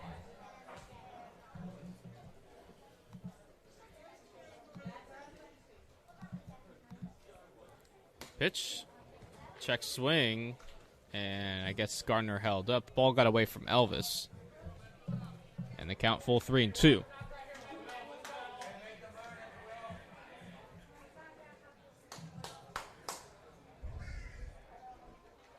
Well, Charlie Hurley would be in line for the victory should the Packers hold. In there, strike 3 called. Fastball, a little bit high, but catch the strike zone. So Gardner retired. 1 out here in the 6th, and I'll bring up Kyohei Osato. Sato 0 for 1 officially, walked in the second and grounded out in the third. That ground out was to the second baseman Ryan Targich. And a first pitch fastball strike, and the count 0-1.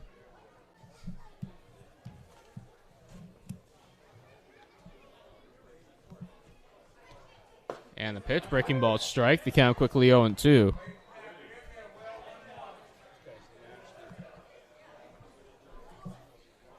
Well, Geertis winds and deals. 0-2, chopped up the middle. McMillan coming in, placing on a couple hops, throws to first in time for out number 2.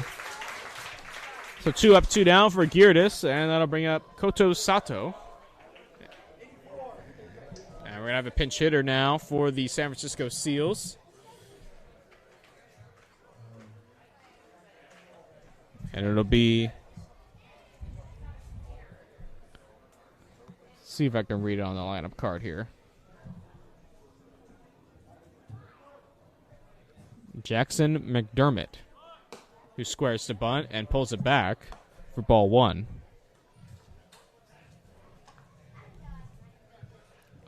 So McDermott pinch hitting for Sato, who went 0 for 2, a pair of strikeouts.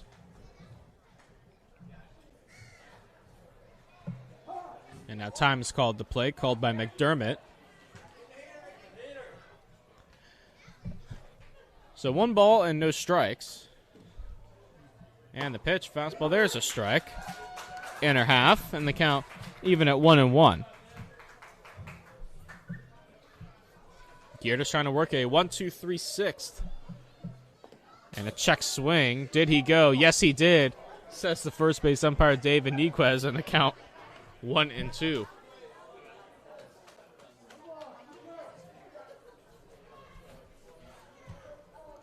So Geertis a strike away from a 1-2-3-6. And the pitch, fastball in there, strike 3 called on the outer half. McDermott down looking to end the inning, so Geertis does get that 1-2-3-6. And we've played 5.5. Packers lead it 3-2 here on the Healdsburg Prune Packer Radio Network. Call it a walk-off, but it is a run on the field. And body slam Alex Gordon win for the Royals. All the way out to right field. Hayward had to run around the scrum. Beautiful hit. Behind Zunino, looking for a fly ball, base hit, 3-2, pitch, base hit in the middle, ball game. Mike Zunino with a game winner, and the Mariners take it 5-4, coming from behind to beat the Chicago Cubs. Took a couple of the veterans to get him back in the game. Big base hits by Morales and Ibanez to tie the score up, and then it's the young guy, Mike Zunino. Good at bat, patient at bat, ends up getting a base hit back up the middle to win it. Ready to go on contact. Base hit up the middle. Rutledge rounds third. He's going to score, and the Rockies win it a walk-off. The kid third baseman comes through again. Oh, does he love the opportunity to be a big-time player. How nice to steal the base by Rutledge, and then the youngster who had gone 0 for 3. Fastball hitting to right field, base hit. Here comes Hanley. Here comes Delman Young's throw. He's in there. And the Dodgers win it 4-3.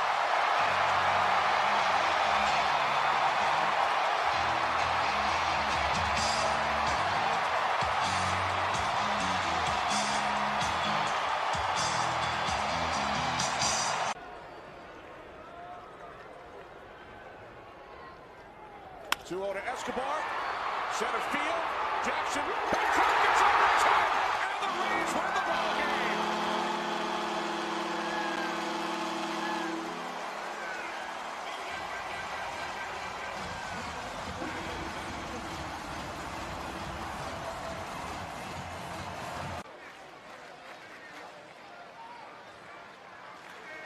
Victorino chops it to first base. That's up and through into right field. Here comes Diaz around.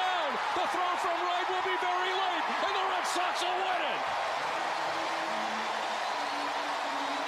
A 5-4 walk-off win for the Red Sox.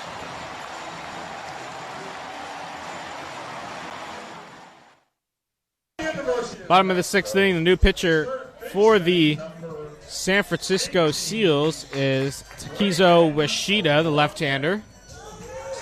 He takes over for Dylan Porter, who went the first 5 innings. He allowed 7 hits, 3 runs. Just one of them was earned. Walked 2 and struck out 4.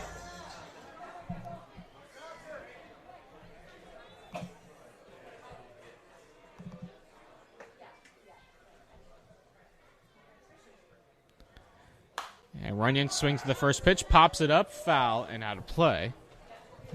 And the count 0-1.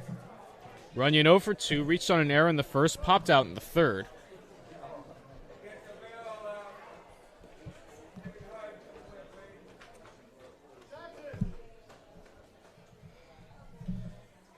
And the 0-1. Breaking ball in the dirt. And so the count 1-1. Going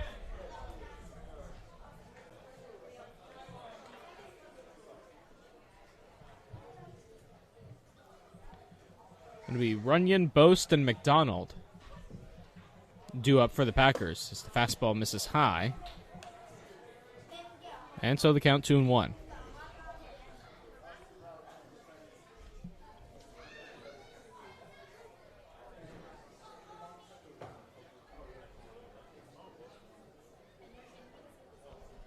And the 2-1.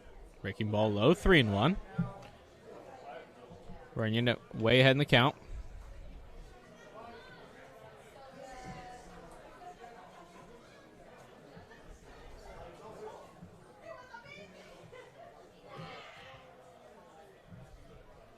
And the pitch. Fastball line to left field. Going back is Christensen. It's going to be over his head and go all the way to the wall.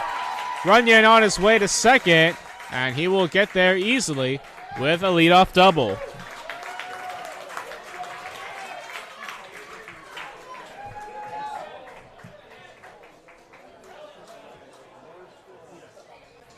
So, runner on second for Austin Boast.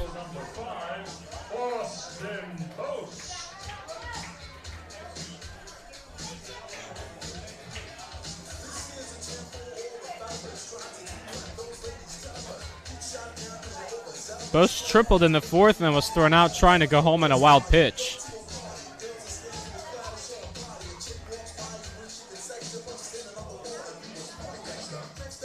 Struck out in the first, so he's 1 for 2.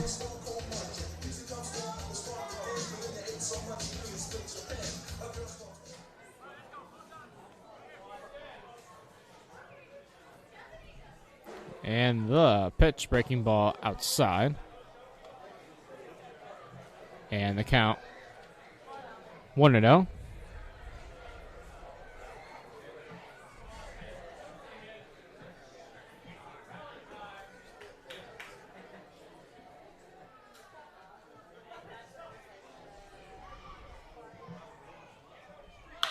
Swung on and hit down the left field line, foul, and the count even at 1-1.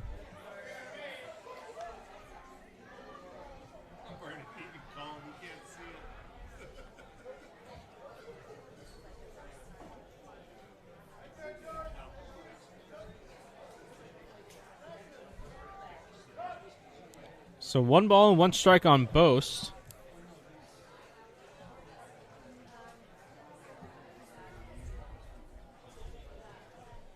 And a swing and a miss by Boast. Count 1-2. This guy's throwing kind of like an old school pitcher. Just kind of lobbing it in there in some cases.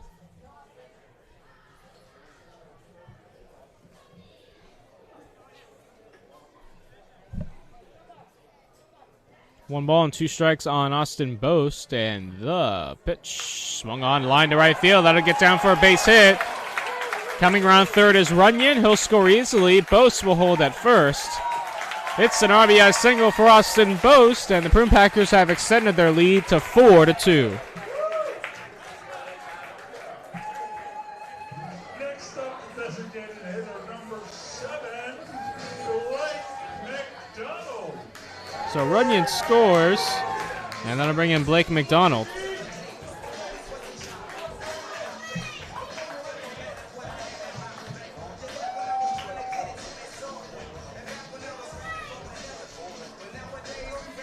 McDonald 1 for 2, singled home 2 runs in the first, struck out in the fourth.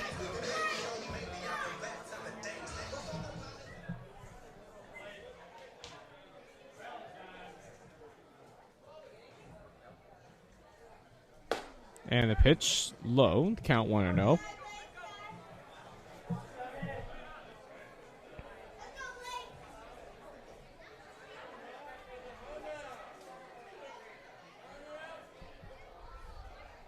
And the pitch, there's a strike. And the count 1-1.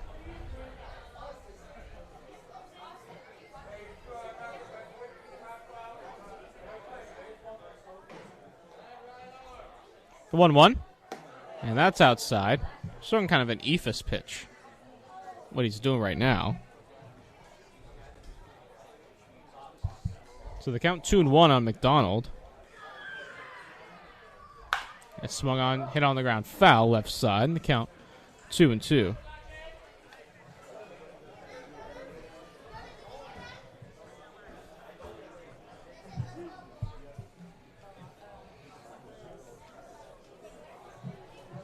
So 2 balls and 2 strikes, nobody out. Runner at first. That's Austin Bose.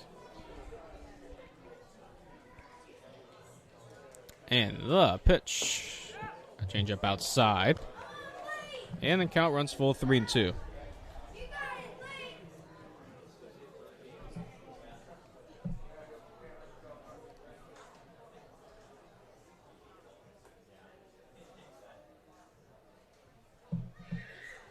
And the 3-2. Swung on, hit foul. And we'll do the 3-2 again.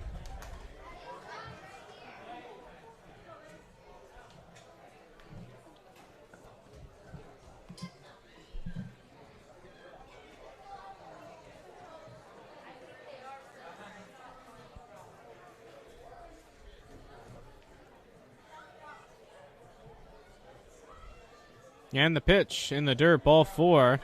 McDonald works a walk up to second as Bose. 2 on with nobody out. And then I'll bring up Cole Elvis. Next up, catcher number 10, Cole Elvis.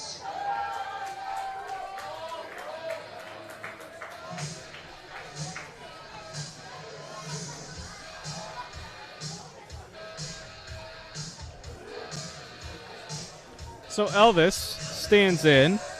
0 for 1 officially. Walked in his last at bat in the fourth and grounded out in the first.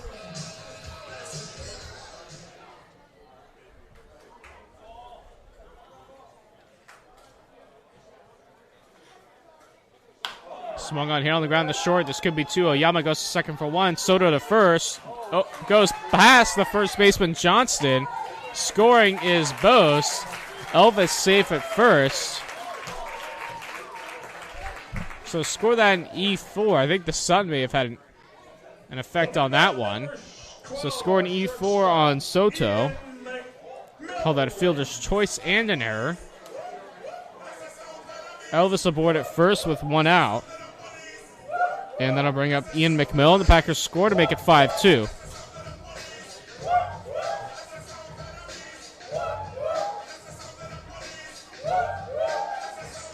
So you score fielder's choice 6-4, and then you score also an E4.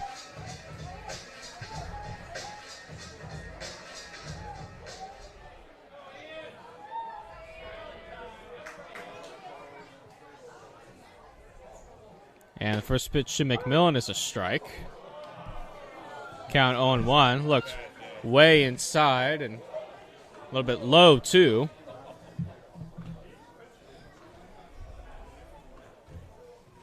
McMillan 0 for 2, pair of flyouts to this point. Inside. And that hit McMillan. McMillan's going to go to first. McMillan thought he called that a strike. It got him in the foot. So runners are on first and second with 1 out. And then I'll bring up Hans Smith.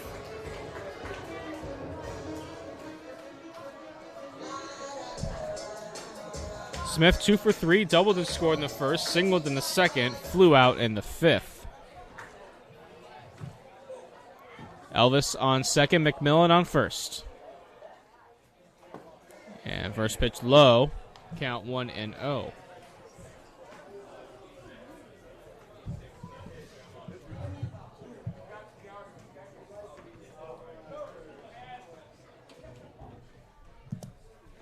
And the 1-0. High, snagged at the last moment by McClellan. Count 2-0.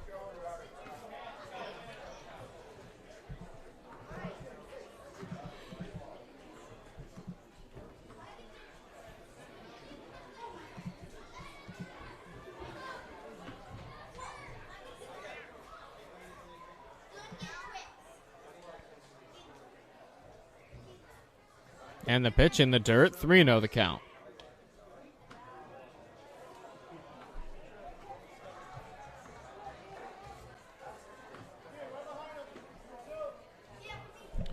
One more bad one loads the bases. Pitch. There's a strike. Back pick to first. And McMillan able to get back. Ball nearly went into right field.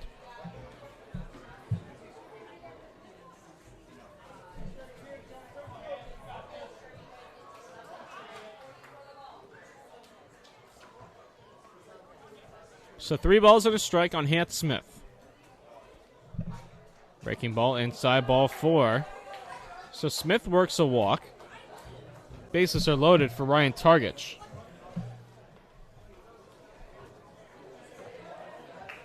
Next up, second baseman number 16, Ryan Targich. Targich is 1 for 3, singled and scored in the first, drove home a run, flew out in the second, and struck out in the fifth.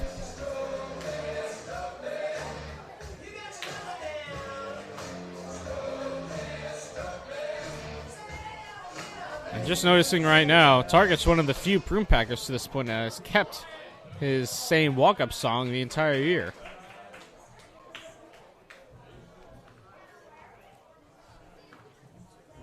He and Cam Blake, 2 right now, I can think of. It's the pitch in the dirt. Count 1-0. Austin Boast as well. A lot of guys changing their walk-up songs for whatever reason.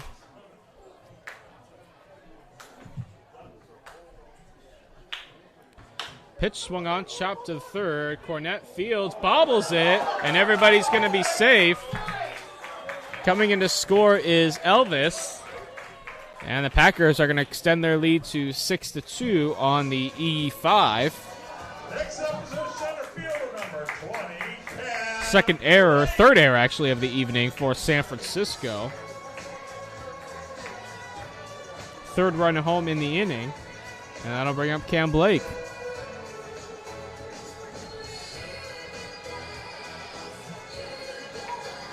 Blake 2 for 2, officially walked in the third, and that's sandwiched in between a double and a single. He's also scored a run.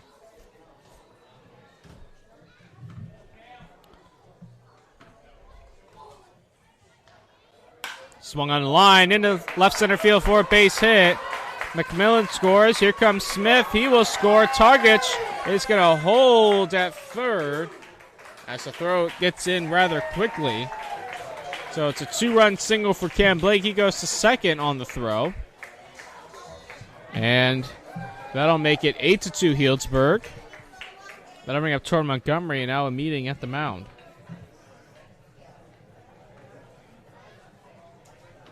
So Cam Blake 3 for 3 now. Second straight hit he's recorded.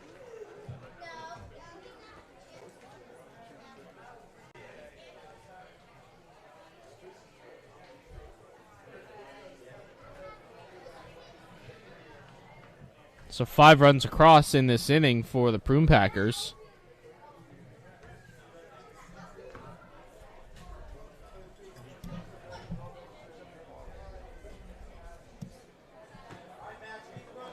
And now home plate umpire Bob Berlander is going to try and break up that meeting. Been going on for a while now.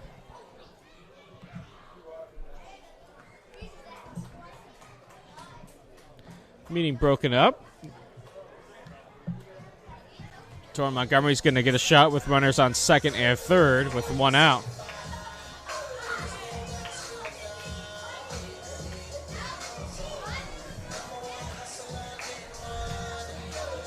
Coming to bat, number 26, first baseman, Torrin Montgomery. Tamani will stand in. He's 0 for 3. Flew out in his last at bat. Got into a 6-4-3 double play in the third. Struck out looking in the first. First pitch inside. Count 1-0. Prune Packers have now batted around.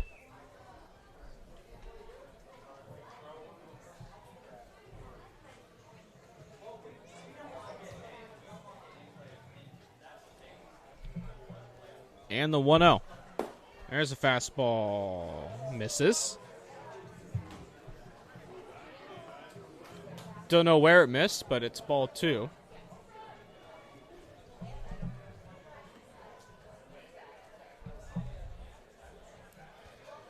Right on the inside corner, but called a ball. So the count 2-0. And the pitch, that's low. Gets away from McClellan, but Targich will hold.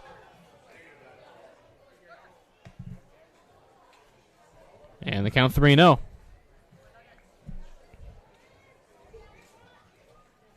Braden Runyon, who started this inning, is on deck. He led off this inning with a double and ended up coming around to score.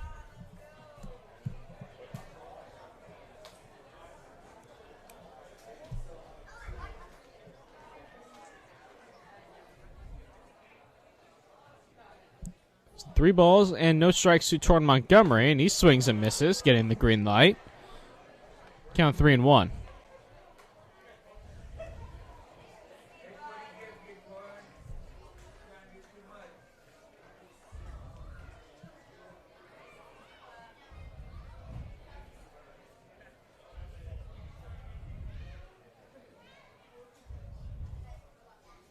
Three balls and a strike. Swing and a miss again by Montgomery. And the count runs full 3-2. 8-2, the Packers lead it here in the bottom of the 6th. 5 runs have scored. And the Packers threatening for more.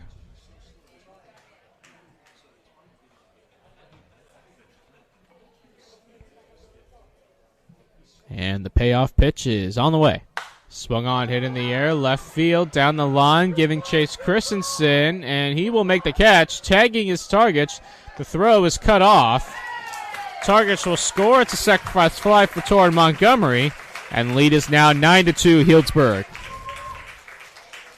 Coming to bat, third baseman number 18, Braden. So Braden Runyon will stand in. Like I said, doubled and scored earlier in this inning. Popped out in the third and reached on an error in the first, so he's 1 for 3.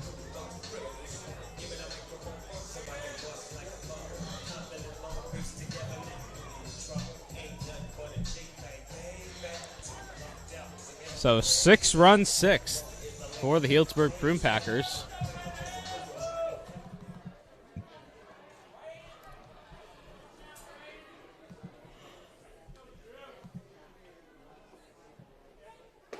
And Ephus misses high. Count 1-0.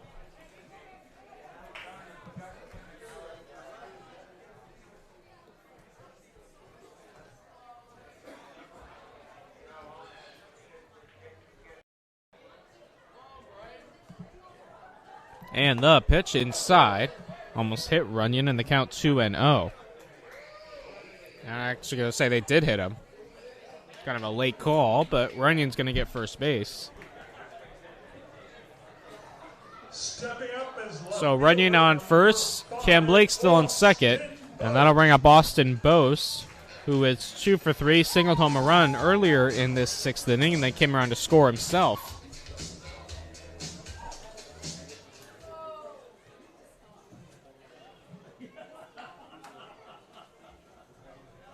First pitch to Bose, swung on and popped up.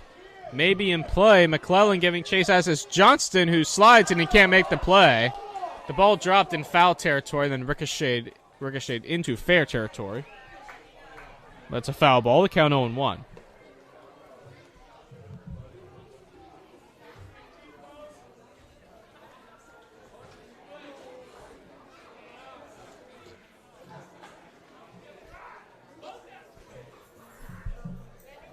Both dribbled in the fourth and struck out swinging in the first in his prior at-bats.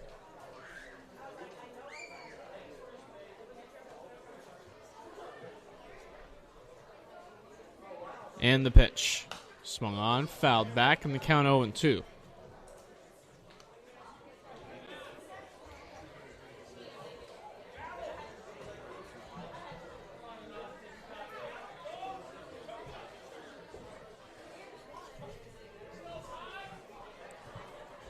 So, no balls and 2 strikes, 2 out, 2 on. Now the pitch. Swung on, popped up, left side. Cornette giving chase, and he will make the catch on the fence. Nice play by the third baseman, Dio Cornette, to retire Bose. That ends the inning. So, 6 runs on, let's see, 1, 2, 3. Just 3 hits. And they leave 2. We've played 6 full from Rec Park. 9-2 Packers here on the Healdsburg Prune Packer Radio Network. Behind Ozuna. The 1-0. To left and deep. This game is over. Ball game. Walk-off. Grand slam.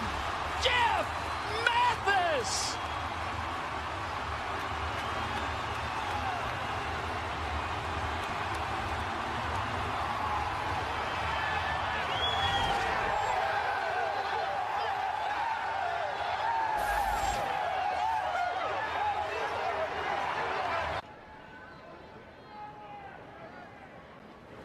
Martin, the ground ball toward the middle. It's through. Sanchez coming around third. Here comes the throw. Sanchez scores. Pirates win. The Pirates win it in 14. A walk-off winner for Russell Martin. His 6th career walk-off hit. And the Pirates have won their 51st game. That's 9 in a row for your Buccos. If you're just tuning in, boy, I feel bad for you. I'll try to catch you up, though. Jose Barrios was traded from the Minnesota Twins to the Toronto Blue Jays. The Blue Jays, well, they gave up a lot. Last year's 5th overall selection, Austin Martin, was part of the package that went to the Minnesota Twins. Barrios is one of those top 3 starters in a rotation they were looking for. The White Sox have the best bullpen in baseball now. Liam Hendricks is already an all-star closer, but they acquire a guy on the Hall of Fame highway. Craig Kimbrell goes from the north side of Chicago to the south side of Chicago. Nick Madrigal, a former first-round pick starting second baseman out for the year, is over to the Cubs as part of this package. Javier Baez, headline attraction, joins Kimbrell as a Cub leaving Wrigley Field. Javi Baez wanted to go to the Mets to reunite, in a way, with his good buddy Francisco Lindor. That is happening. Baez traded to the New York Mets. Huge trade. Mets fans are loving life. The Philadelphia Phillies had many needs. One of them, another arm in the bullpen. They added Ian Kennedy, who had 16 saves this year. We've reached the 7th. 9-2 the Packers lead it. Will Geertis still on the mound for the Prune Packers, and he deals a first pitch strike. 0-1 to Flynn Morrison, the DH, who is 0 for 2, a pair of strikeouts to this point. And the pitch outside. And the count 1-1. Connor McClellan on deck for San Francisco. 8-9-1 due up.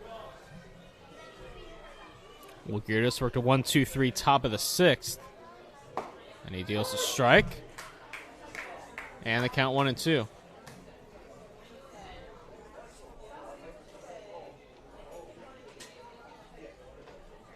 And the 1-2. Check swing. Did he go? No, he did not, says first base umpire David Niquez. And the count 2-2.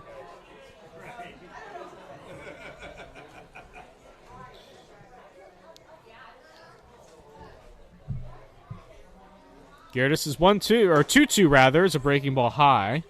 And the count 3-2.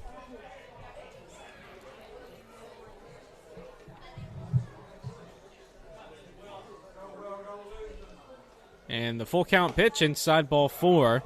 So Morrison works a walk, leadoff base runner for the Seals. And that'll bring him Connor McClellan. Connor McClellan.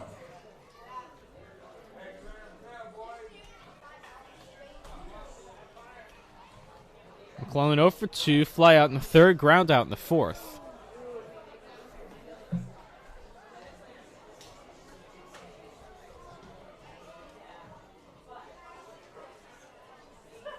And a pitch high. Count 1-0. Or if the long inning may be affecting Geertis here, at least to start the 7th.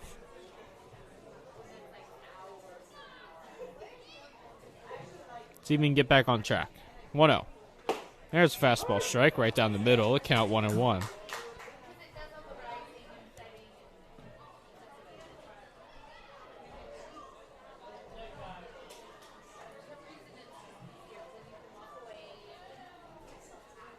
And a fastball. There's a strike on the outer half. And the count now 1-2.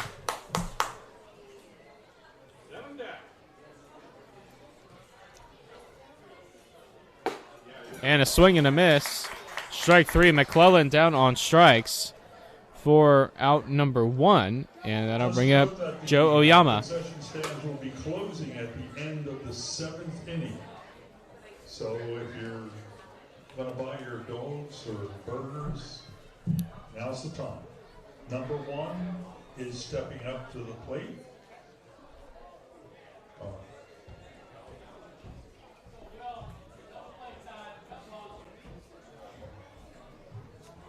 Oyama 2 for 3, singled in his last at bat.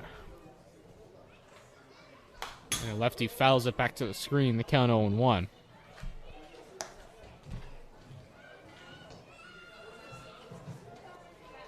Singled in the 5th, doubled and scored in the 3rd, flew out to start the ball game in the 1st.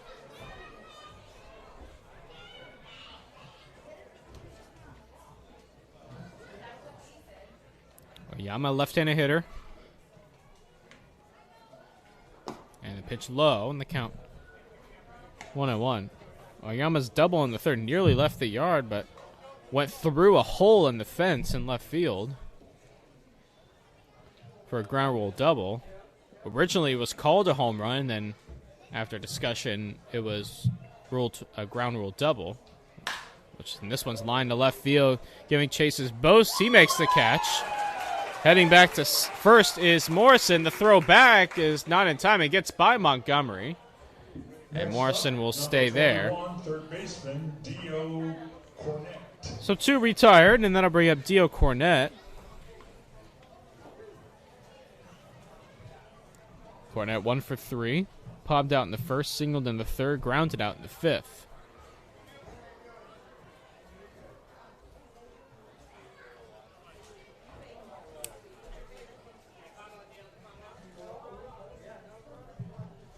And the first pitch to him. There's a strike. Count 0-1.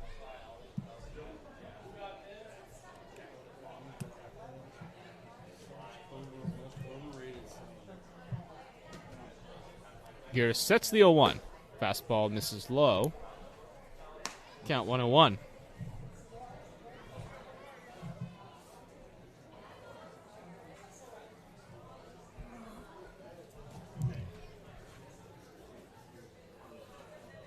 One ball, one strike, the pitch. Fastball, there's a strike. Outer half, the count 1-2.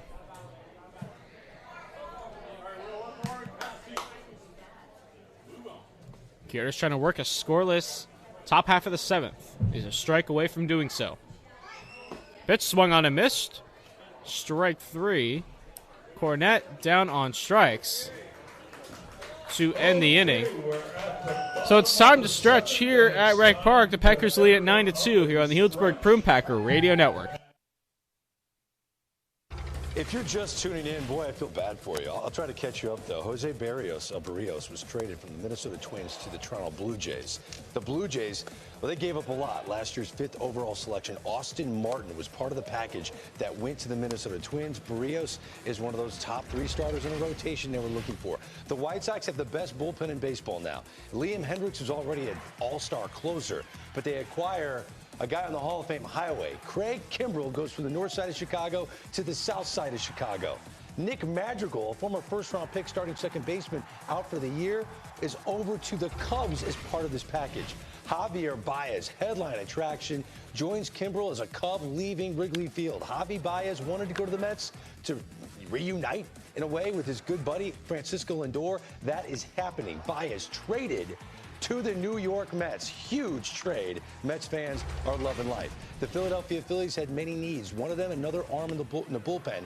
They added Ian Kennedy, who had 16 saves this year, sub-3 ERA, and a starting pitcher, all-star Kyle Gibson. Last 3 starts, he struggled, lost all 3 of his decisions, ERA over 7, but he goes into that rotation with Nola and Wheeler. The Oakland A's have made many moves.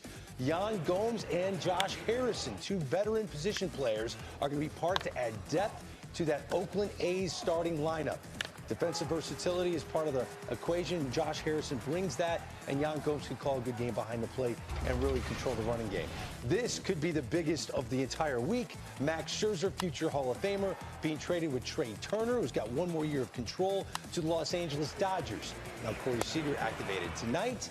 He will be the starting shortstop. We're all assuming Trey Turner will play second base for the second place Los Angeles Dodgers. The Yankees added a lot.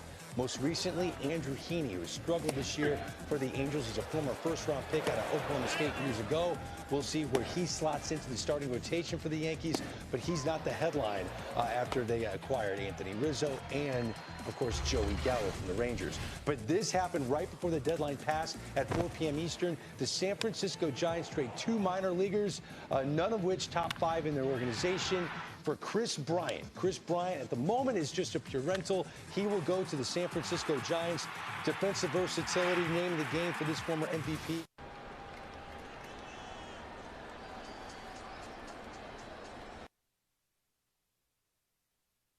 Bottom of the 7th inning, Packers lead it 9-2. And it'll be the bottom half of the Prune Packer order, starting with Blake McDonald, the designated hitter, who is 1 for 2. Walked in his last at bat. Prior to that, in the 4th, struck out, and the 1st singled home a pair of runs.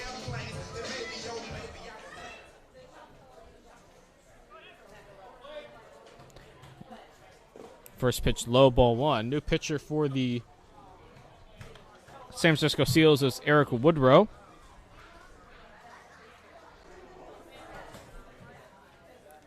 Out of College of Marin, left-hander.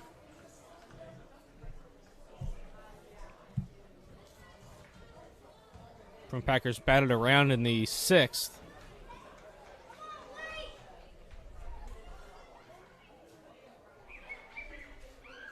And the fastball high, the count 2-0.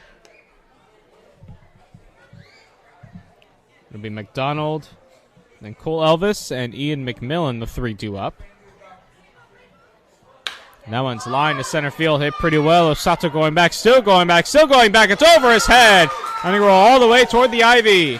McDonald rounding second on his way to third. The throw to third, not in time. It's a leadoff triple for Blake McDonald.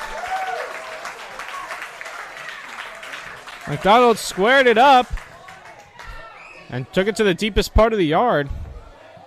And Osato didn't have a chance on it. So runner on third, nobody out. And that'll bring up Cole Elvis.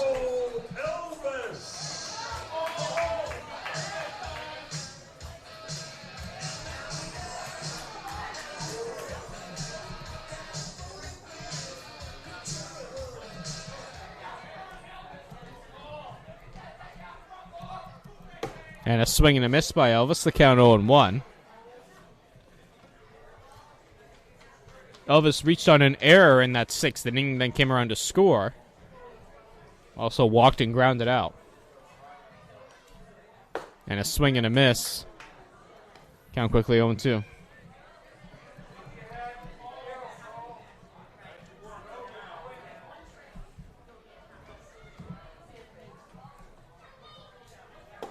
swing and a miss. 3 straight strikes to Elvis. He's retired for the first out. And that'll bring in Ian McMillan.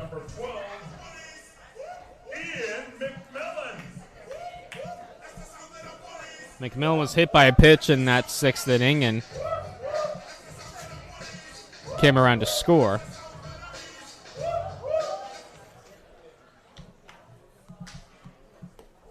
And the pitch gets all the way to the backstop, and holding at third is McDonald. The count 1-0.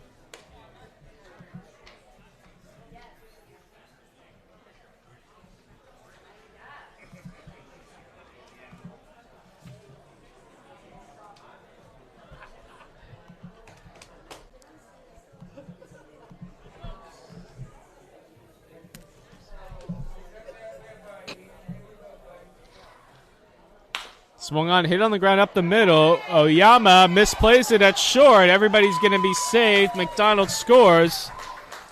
4th error of the night for San Francisco. And that makes the score 10-2. Stepping up, right fielder number 15, Hans Smith.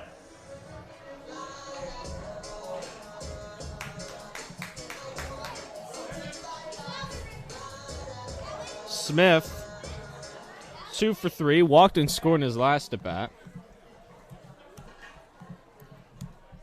And a pitch taken for ball 1.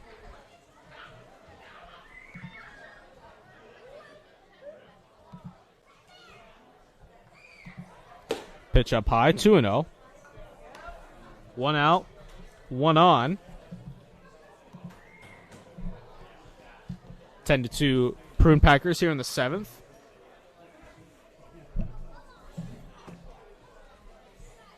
Inside goes to the backstop. McMillan up to second.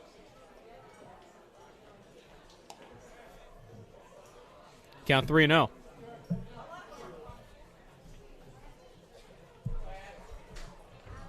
Cooled off to about 66 now here in Healdsburg. Just past 8:23 local time. 3-0, fastball right down the middle, called strike. Count 3-1. Of course, tomorrow, doubleheader here at Reg Park. 3 p.m. and 6 p.m. are the scheduled start times against the Solano Mudcats. That'll be 2 7-inning games. Check swing, ball misses high. Smith holds up. Second straight time Smith has walked. Runners on first and second with 1 out for the switch hitting Ryan Targich. Number 16, Ryan Targich.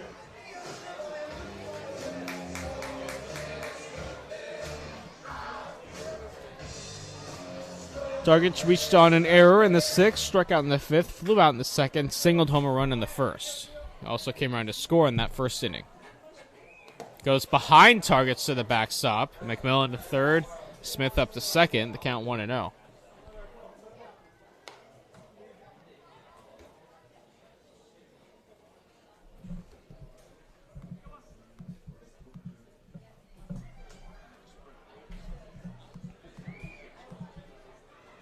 Target switch hitter batting right. Swung on, hit very high and very far, but also very foul. That went way down the left field line, way out of play. Went all the way down to Piper Street. And the count 1-1.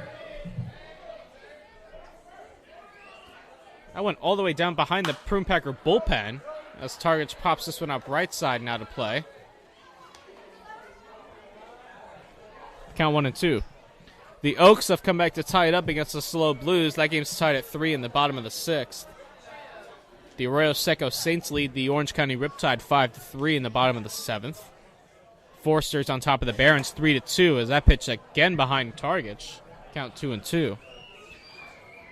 That Barons Forster's game's in the bottom of the 7th at Pershing Park. The only final to this point, Crawdads 2, Potters 1. That game was at St. Mary's College this afternoon.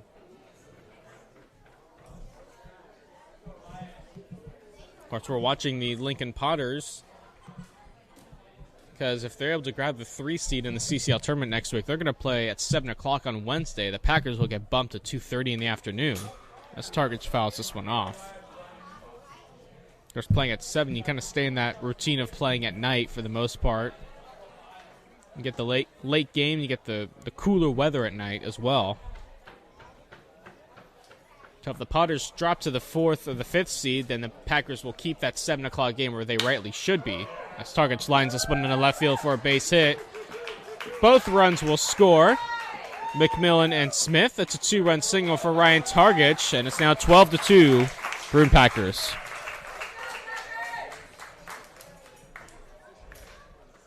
Now batting for Cam Blake, number 9. So pinch hitting will be Jesse Lopez.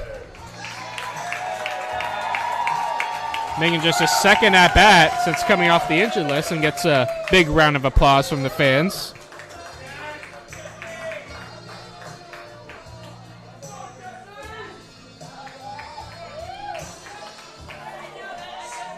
Lopez, one of the best hitters in the CCL this season, went down with an injury following the July 12th game against the Novato Knicks. And didn't get an at-bat until yesterday. Gets one here tonight. He takes inside ball 1.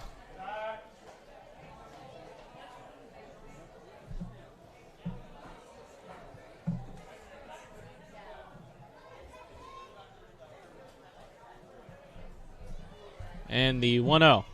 Big swing and a miss to count 1-1. Looking at the Potters' schedule, they're going to play the Crawdads tomorrow night at McBean Stadium, a 6:05 first pitch. And the Crawdads have given them trouble this season. And then they'll close with the Prune Packers on Sunday night. That one's hit on the ground down the third baseline, foul, and the count 1-2.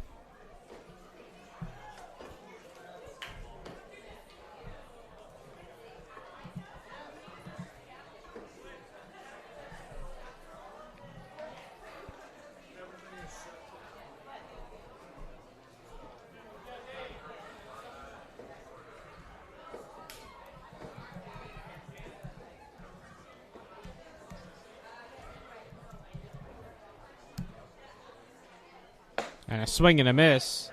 Strike 3. Lopez down on strikes for out number 2. And that'll bring in Torrin Montgomery.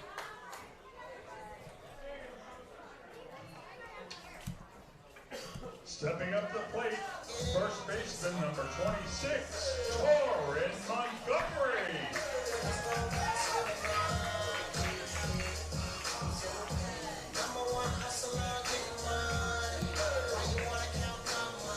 The Crawdads have beaten the Potters the last 3 times they've played. That season series is 5-4 in favor of the Potters, but again, 3 straight wins for the Crawdads against the Potters as the pitch goes all the way to the backstop and out of play. Targich up to second, count 1-0 on Montgomery. So tomorrow's going to be a big one for the Lincoln Potters. Playing the Crawdads, they're going to play them at home. Last time the Crawdads came to McBean was on Tuesday.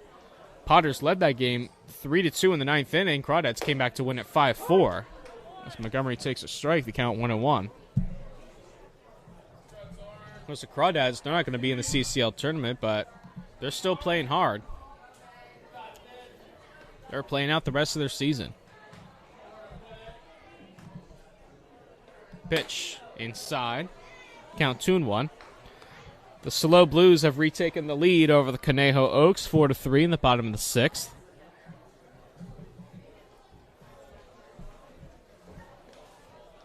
So good news for the Prune Packers. Swing and a miss by Montgomery. The count even at 2-2.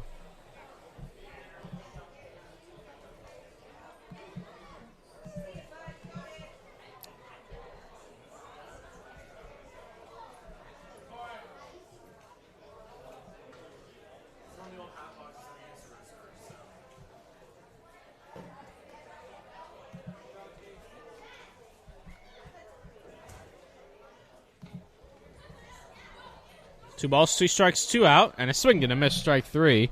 Montgomery down on strikes to end the inning. So 3 runs on 2 hits and 1 left. We've played 7 full from Rec Park, 12-2 Packers here on the Healdsburg Prune Packer Radio Network.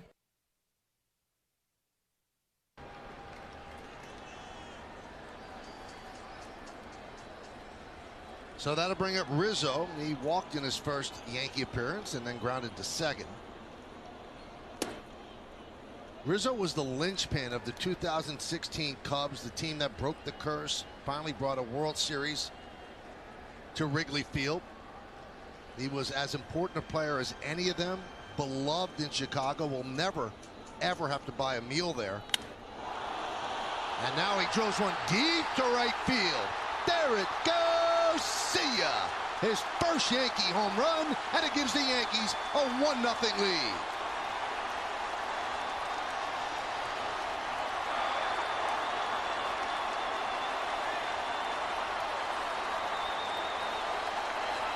Welcome to the team. 0-0 game. Anthony Rizzo, a no-doubter to right center field.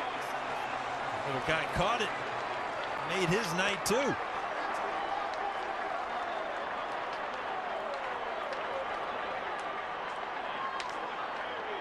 It's his 15th of the year, Michael. 14 of them coming with the Cubs.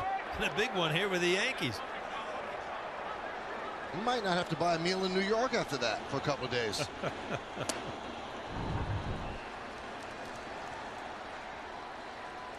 little cutter kind of stays right there, and absolutely a no-doubter off the bat. And the right fielder doesn't move. That's going a long way. 1-1 on Stanton.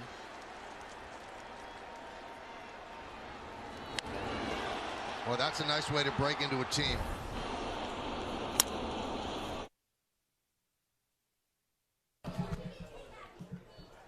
Top of the 8th, Will Geertis still on the mound. He fires a first pitch strike on 1 to George Christensen. The count 0-1.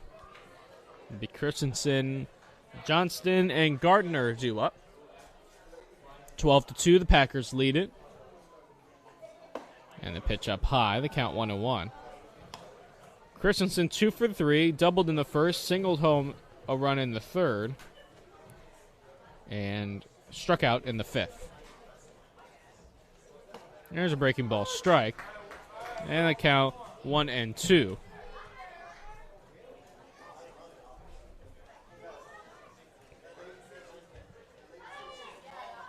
And the pitch. Fastball up and away, the count even at 2-2. 12 runs, 12 hits, no errors for the Prune Packers. 2 runs, 6 hits, 5 errors for the Seals. And a pitch outside. The count runs full 3-2.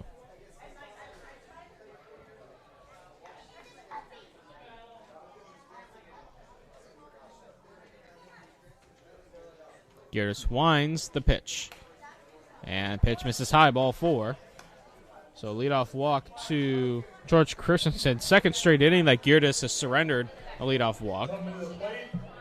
And that'll bring up Kian Johnston.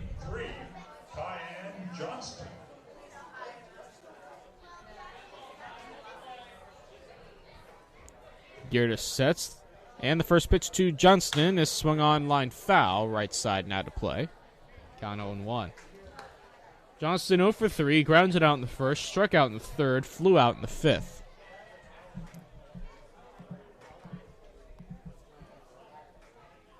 Blues have extended their lead over the Oaks of 5-3. That's in the top of the 7th, and a swing and a miss. Count quickly 0-2 on Johnston.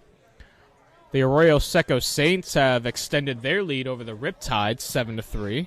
That game is in the top of the 8th. Swung on, fouled. Right side over toward the Seals dugout.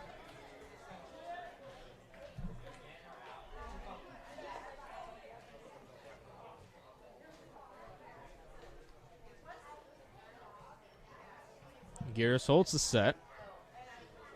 And the 0-2. Swung on, fouled, back to the screen, and we'll do the 0-2 again.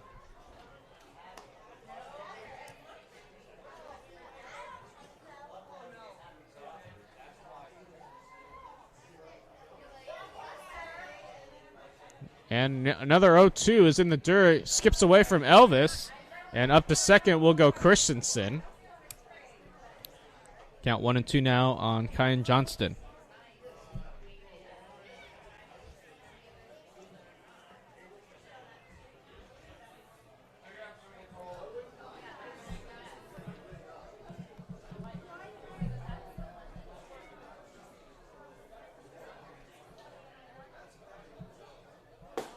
And a swing and a miss, strike three. Johnston down on strikes for the first out of the eighth. And that'll bring up Cody Gardner.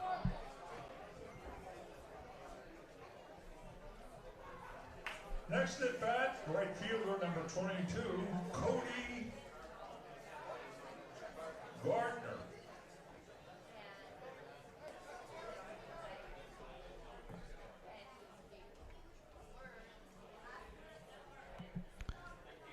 And the pitch up and away, ball one. Runner on second is Christensen. He walked and then went to second on a wild pitch. Gardner 1 for 3, struck out looking in his last at bat. The 1-0 swung on and missed. And the count even at 1-1.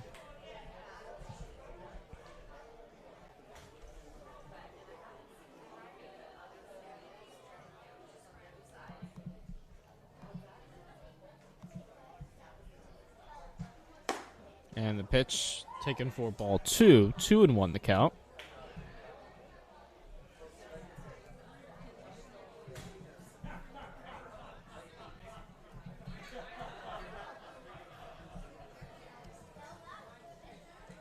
And the pitch outside. Count 3-1 on Gardner, the left-handed hitter.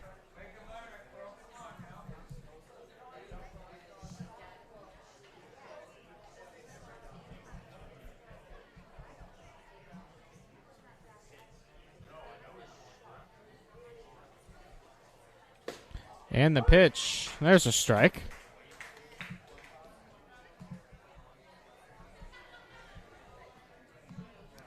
So the count full 3-2.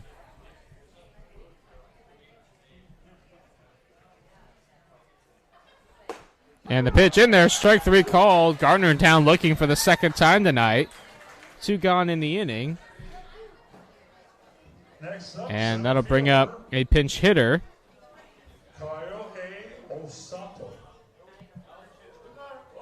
And the pinch hitter will be Dayton Guzman.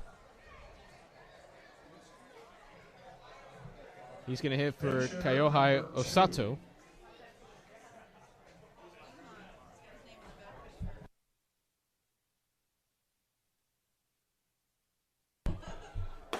Pitch outside.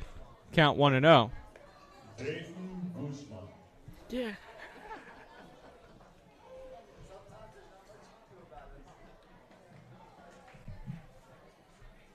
And the 1-0. There's a fastball strike. The count 1-1.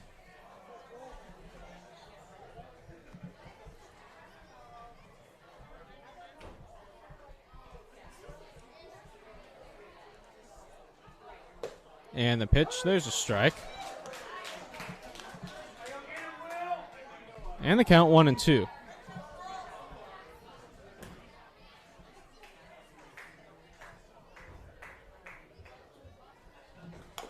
And the pitch. Foul. I thought it was a foul ball, but they're going to say that hit Guzman. So Guzman's going to reach on the hit by pitch. 2 on, 2 out. And that'll bring up Jackson McDermott. McDermott came in the 6th for Kodo Sato.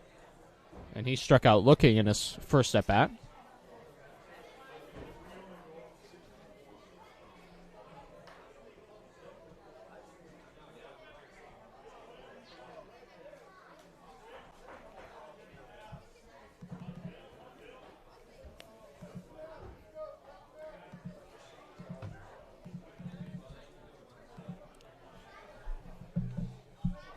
And the first pitch to McDermott is high in the count 1-0.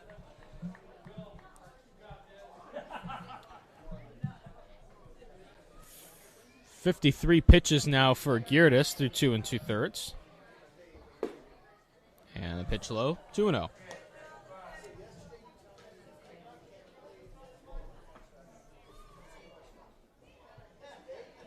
Runners on first and second, 2 out. Packers lead at 12-2.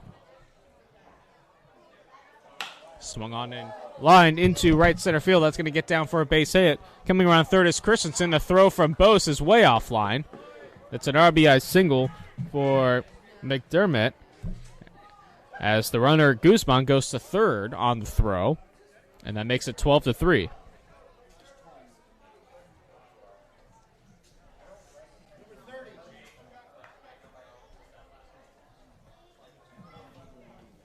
Now we'll have another pinch hitter.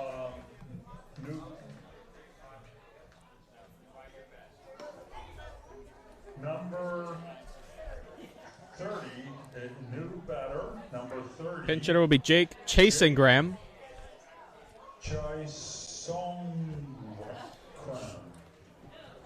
Yeah, that's it. That was close. So Chasengram's hitting for Flynn Morrison. And he takes a strike.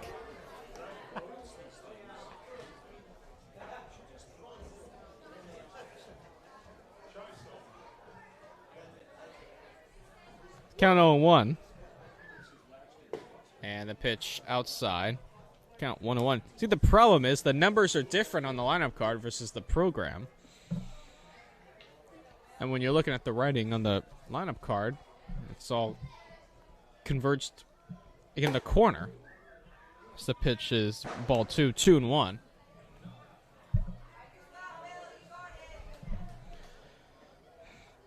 Winners at the corners. Guzman on third. McDermott's on first. There's a fastball strike. The count 2-2.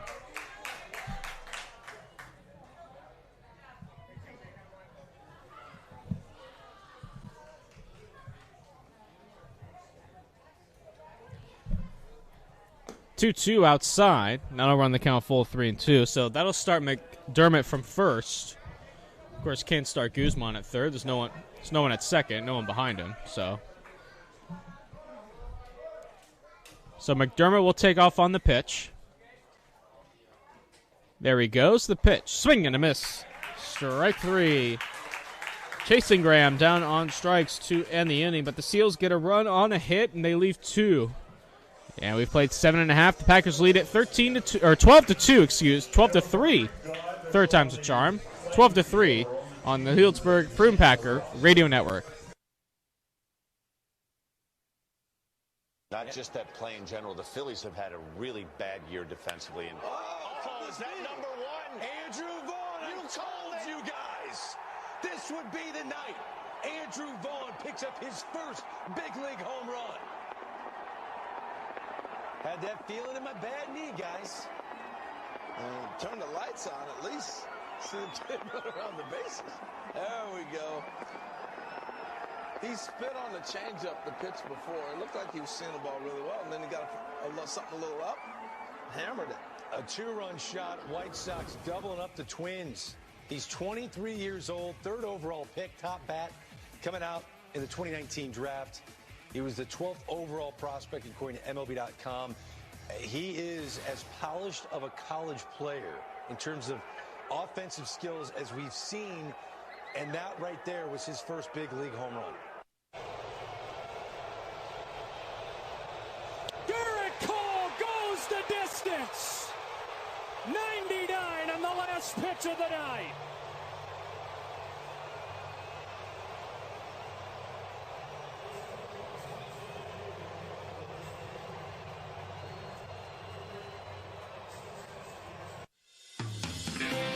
How would you like to lower your business telecom budget by 30 to 40%?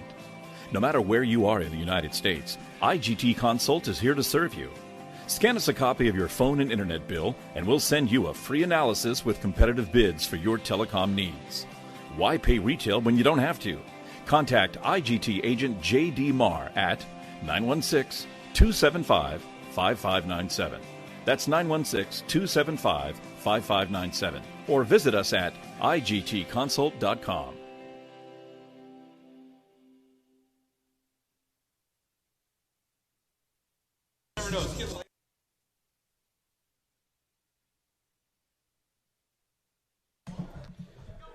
Bottom of the 8th, Braden Runyon leading off. And he's hit by a pitch to start, I think. Maybe he wasn't. Looked like he was. Well, I guess he wasn't. I thought he was, but the count's 1-0.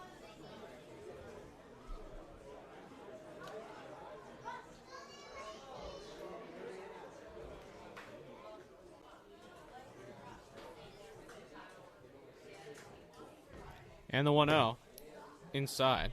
2-0 the count on Runyon. was hit by a pitch in the 6th, doubled also in the 6th. That was the inning the Packers batted around, scored 6 times. Popped out in the 3rd and reached on an error in the 1st.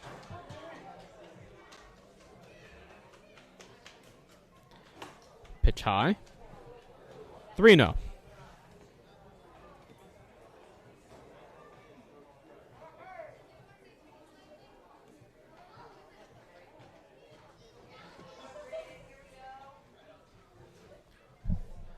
Pitch swung on and missed. Count 3-1.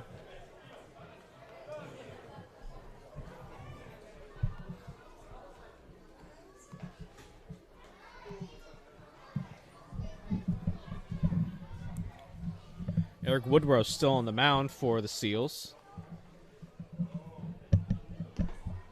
Pitch in the dirt, ball 4. Runyon walks. And that'll bring up Austin Boast. Stepping up is left fielder number 5. So Runyon's been on base all the last 3 at-bats. He's been on base 4 times total.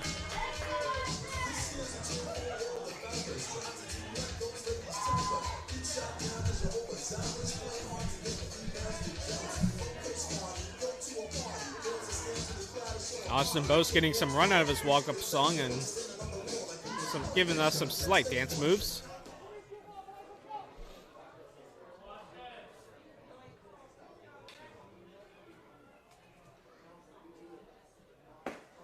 First pitch is taken for ball 1, 1-0.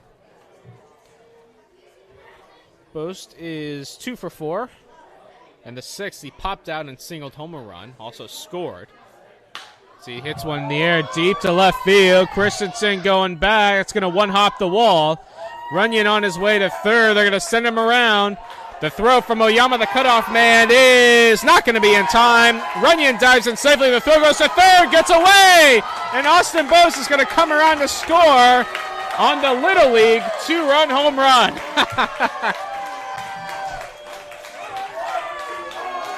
In reality, you score it, I believe, a double because he went to 3rd on the throw from the cutoff man Oyama to the plate, and then he came home on the error by the catcher.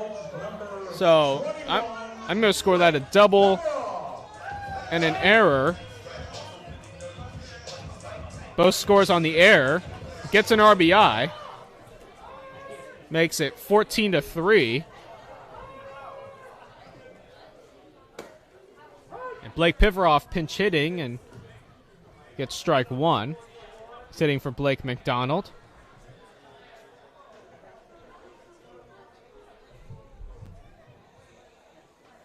Takes outside. 1 ball and 1 strike.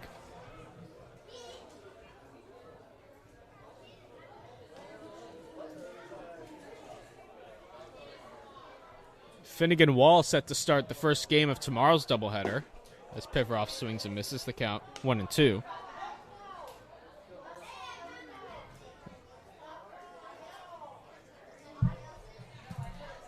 Of course, that game will begin at 3 p.m. As Piveroff swings and foul tips one into the glove of McClellan behind the plate. Strike 3. Out number 1 here in the 8th. And that'll bring up Cole Elvis. Coming to bat, catcher number 10, Cole Elvis. Elvis is 0 for 3 officially. He walked in the 4th, but grounded out, reached on an error and scored and struck out so far.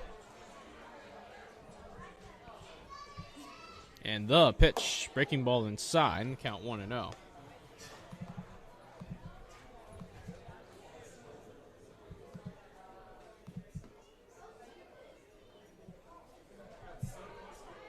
Saints lead the Riptide 7-3 now. That game's in the 9th at the Great Park. As Elvis swings and misses, the count 1-1. It's kind of a half-hearted swing. Tried to hold up, but couldn't do so in time. Blues still ahead of the Oaks, 5-3 in the bottom of the 7th at Sintheimer Park. And the Forsters up 4-2 over the Barons. That's in the bottom of the 8th at Pershing Park. And the 1-1. Swung on, popped up. Foul right side and out of play. The count 1-2 on Cole Elvis.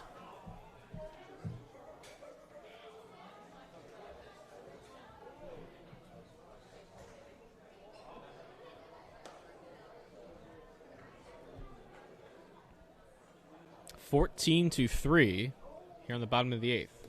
And that's in the dirt. McClellan still doing everything he can to keep everything in front of him, even in the 14-3 blowout. This game is a 3-2 ball game until the bottom of the 6th. Packers scored 6 runs and opened it up. And they've added on to it ever since as Elvis hits one sharply and through into right field for a base hit past the dive of Sato. Elvis takes a turn around first and will hold there. So Cole Elvis has his first hit of the night, and that'll bring in Ian McMillan. Coming to bat, shortstop number 12, Ian McMillan.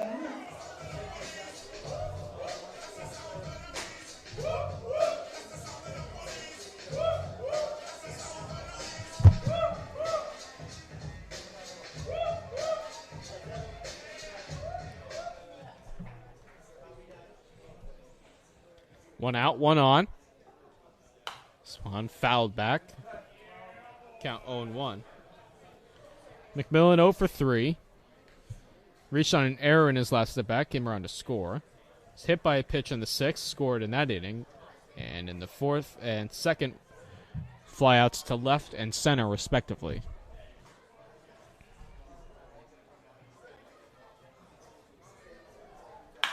That one's hit in the air. Center field, Guzman makes the catch for out number 2. Guzman into the game after pinch hitting for Osato in the top half. And that'll bring in Hant Smith. Next up, right fielder number 15, Hant Smith.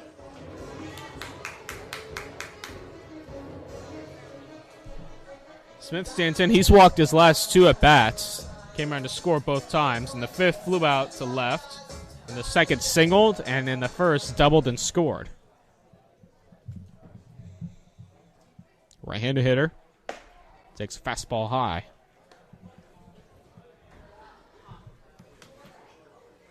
Of course, a doubleheader tomorrow, and then the last home game will be the last regular season game of the season on Monday night, 6 p.m. first pitch. And there's a fastball strike. The count 1-1. Santa Rosa A's back in town. They played here on the 4th of July. Packers came away with a 5-3 victory.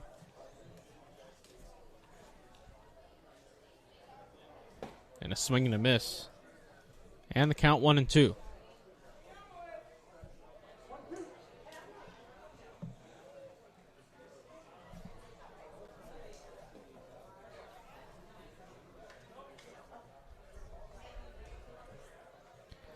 And the pitch, breaking ball, hit on the ground, right side. That's going to get through into right field for a base hit. Elvis is going to round second and go to third. The throw will not be in time. It actually gets away from Cornette. Elvis is going to hold at third. Manager Joey Gomes, third base coach, saying, hey, let's not put it on him here. I think he was holding up the entire way, but Elvis went to third anyway on the base hit. Smith went up to second on the throw. So Hant Smith is now 3 for 4. And that'll ring up Ryan Targich.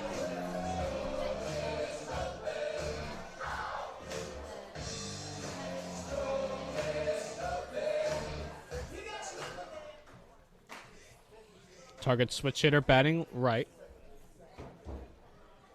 Takes in the dirt. Target singled home 2 runs in the 7th in his last at bat. Reached on an error in the 6th. Struck out in the 5th. Flew out in the 2nd. Singled home a run in the 1st. Also came around to score in the 1st.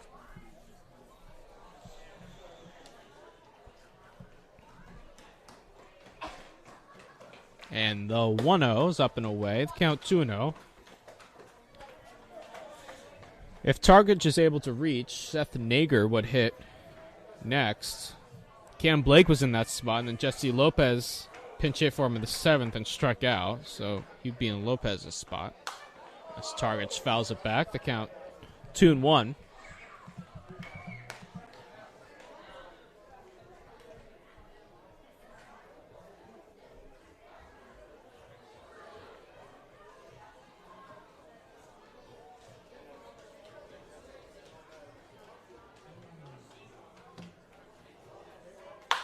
Swung on and hit it in the air down the left field line. That ball is foul.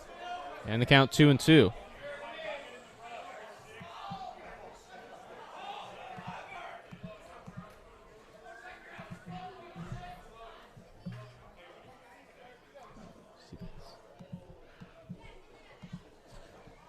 Two goes behind Targich. Count 3-2.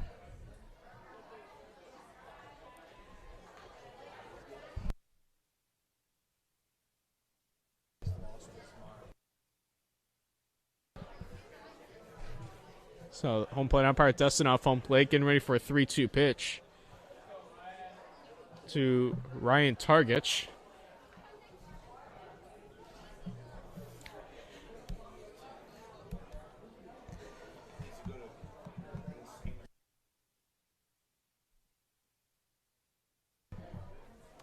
Full count pitch is popped up, shallow left.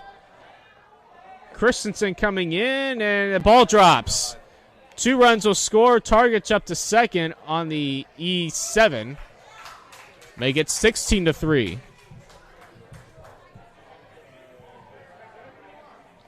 Smith and scoring. And Seth Nager will hit. Number 22, Seth Nager.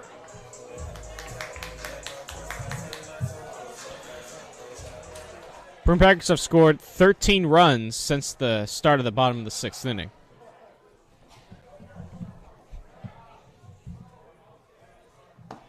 Pitch outside.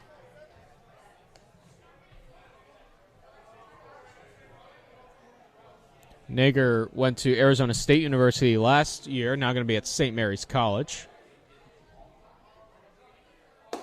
Takes high, the count 2-0.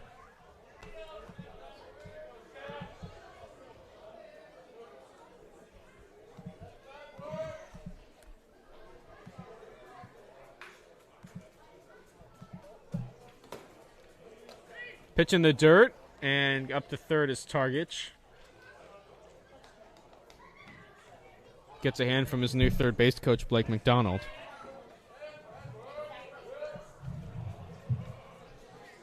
So the count 3-0 on Nager. Seals have committed 6 errors tonight. So that ball's chopped foul. Count 3-1.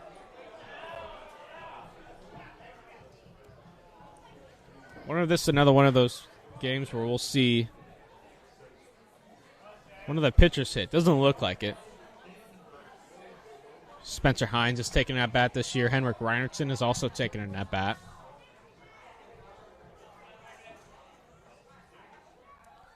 3-1 is a fastball strike, and the count full 3-2.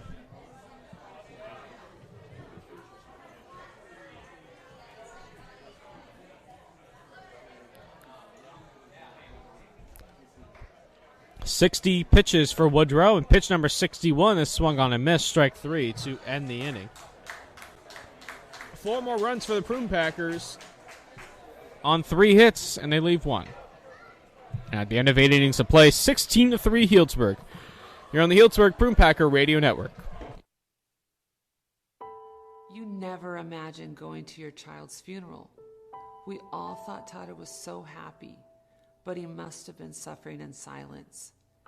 We had no idea. For too long, we've only talked about mental health behind closed doors, but we're not doing that anymore. Suicide is the second leading cause of death on college campuses, and nearly 10% of college students will seriously consider it. Asking for help isn't a weakness, it's a strength. We can talk about mental health. We can be there for each other. We can get up. We want you to do 3 burpees for our number 3. We can get up for those who are down. There is help. There is hope.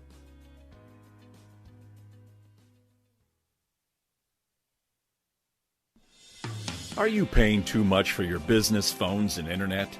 Tired of slow bandwidth? IGT Consult is here to help. Stop paying retail for your telecom needs and move to wholesale pricing with IGT Consult. We save businesses 30 to 40% and bring you the latest technology via the cloud. Contact IGT broker JD Marr today at 916-275-5597. That's 916-275-5597, or visit us on the web at igtconsult.com. We believe student athletes should never have to suffer in silence. We believe the stigma surrounding mental health needs to end. We believe you don't have to walk alone. Thousands are here, surrounding you in battle. Together, we will walk. Together, we remind you that your life has value. Together, we raise 3, because mental health matters. First pitch swung on a miss by Connor McClellan. The count 0-1.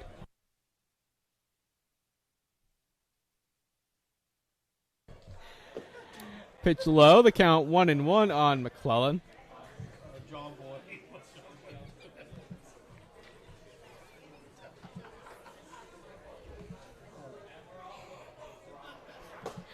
Pitch swung on a miss. The count 1-2. By the way, the new pitcher, Blake Piveroff, making his third appearance, 0-1, 18 ERA. 3 strikeouts, 1 walk in 2 innings. And a swing and a miss. Strike 3. McClellan down on strikes to start the 9th. And that'll bring up Joe Oyama. Coming to bat, shortstop number 1, Joe Oyama.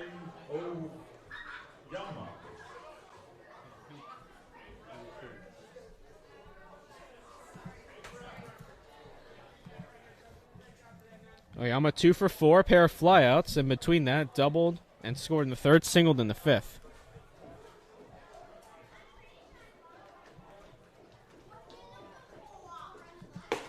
And the pitch, there's a strike. The count 0-1.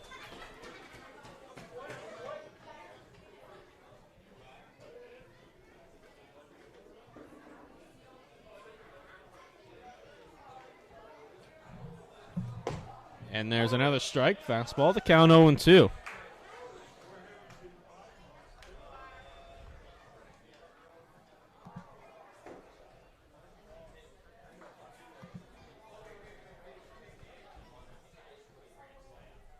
And the pitch, swing and a miss, strike 3. Back-to-back strikeouts for Blake Piveroff here in the 9th. 2 are retired, and then I'll bring up Dio Cornett. Stepping up is number 21, third baseman Dio Cornett.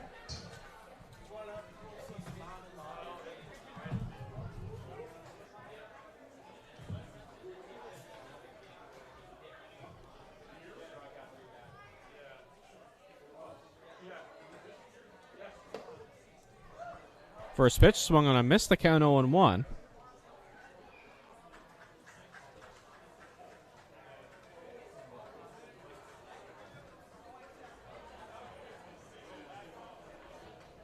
Swung on the line down the left field line. That's going to get down for a base hit and go all the way to the wall.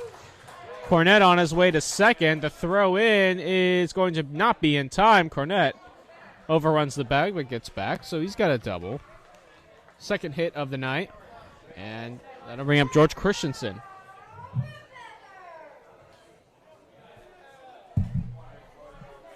Next up is the left fielder, number 18, George Christensen.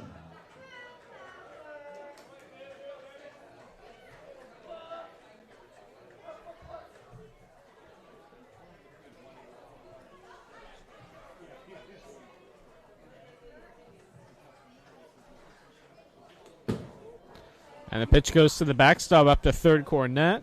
Count 1-0.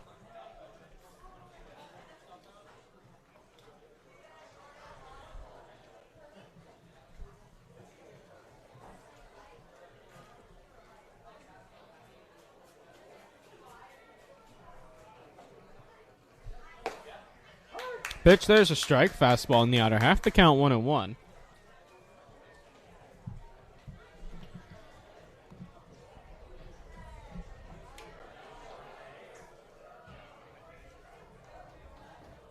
And the pitch, fastball outside. The count 2-1.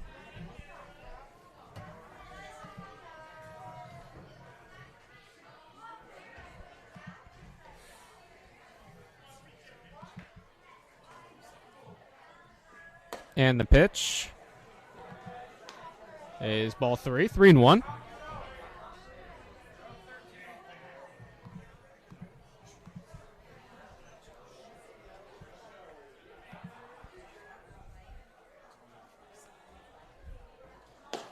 It's a fastball strike, and the count full 3-2.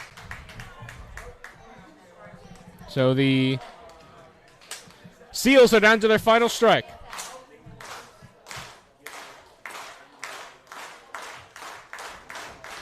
Pivarov sets the 3-2 pitch. Swing and a miss, strike 3. The ball game is over, and the Prune Packers win this one 16-3 over the San Francisco Seals. They sweep the 3 games that they play this season. Prune Packers win it again. Win number 39 on the season. They're 8th in a row.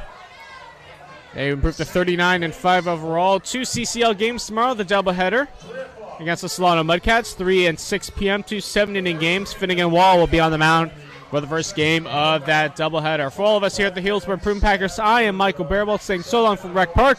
Once again, the final score, the Prune Packers 16 and the Seals 3.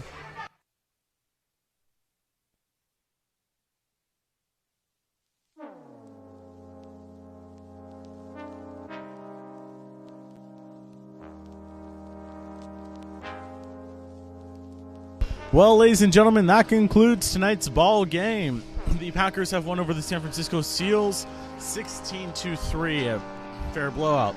We'd like to thank the Seals for coming out and playing their best. We love to see it. Other than that, let us check the schedule for the upcoming games. We have a game on Monday Monday, August 2nd at 6 p.m. against the Santa Rosa A's. And if you'll give me one moment, I shall tell you what the games tomorrow is. I apologize. Tomorrow is a doubleheader against the Solano Mudcats here at Rec Park. We will be here. The first game starts at 3. The first game, per order of my boss, will not be streamed, unfortunately. However, the second game will be streamed. So the 6 p.m. to 9 p.m. game will be streamed. Expect Michael Barabalt to give you a summary of the first game, and I will also give you a summary of the first game. I will just do it before he goes live. Beyond that, I don't have much to add. As always, thank you to the sponsors, the host families that house our players when they're here from wherever they may be in the Union. That could be way Northern California, that could be North Dakota. I already said that one today, didn't I? North Carolina, Washington, D.C., or wherever else in the Union. Our host families keep them housed here locally so they can play with us. For that, we're very grateful. And as always, thank you to the interns that keep this place running. For all of us here at the Healdsburg Prune Packers Radio and Streaming Networks, I am Sam Scott saying so long, and I'll see you tomorrow at 6 p.m.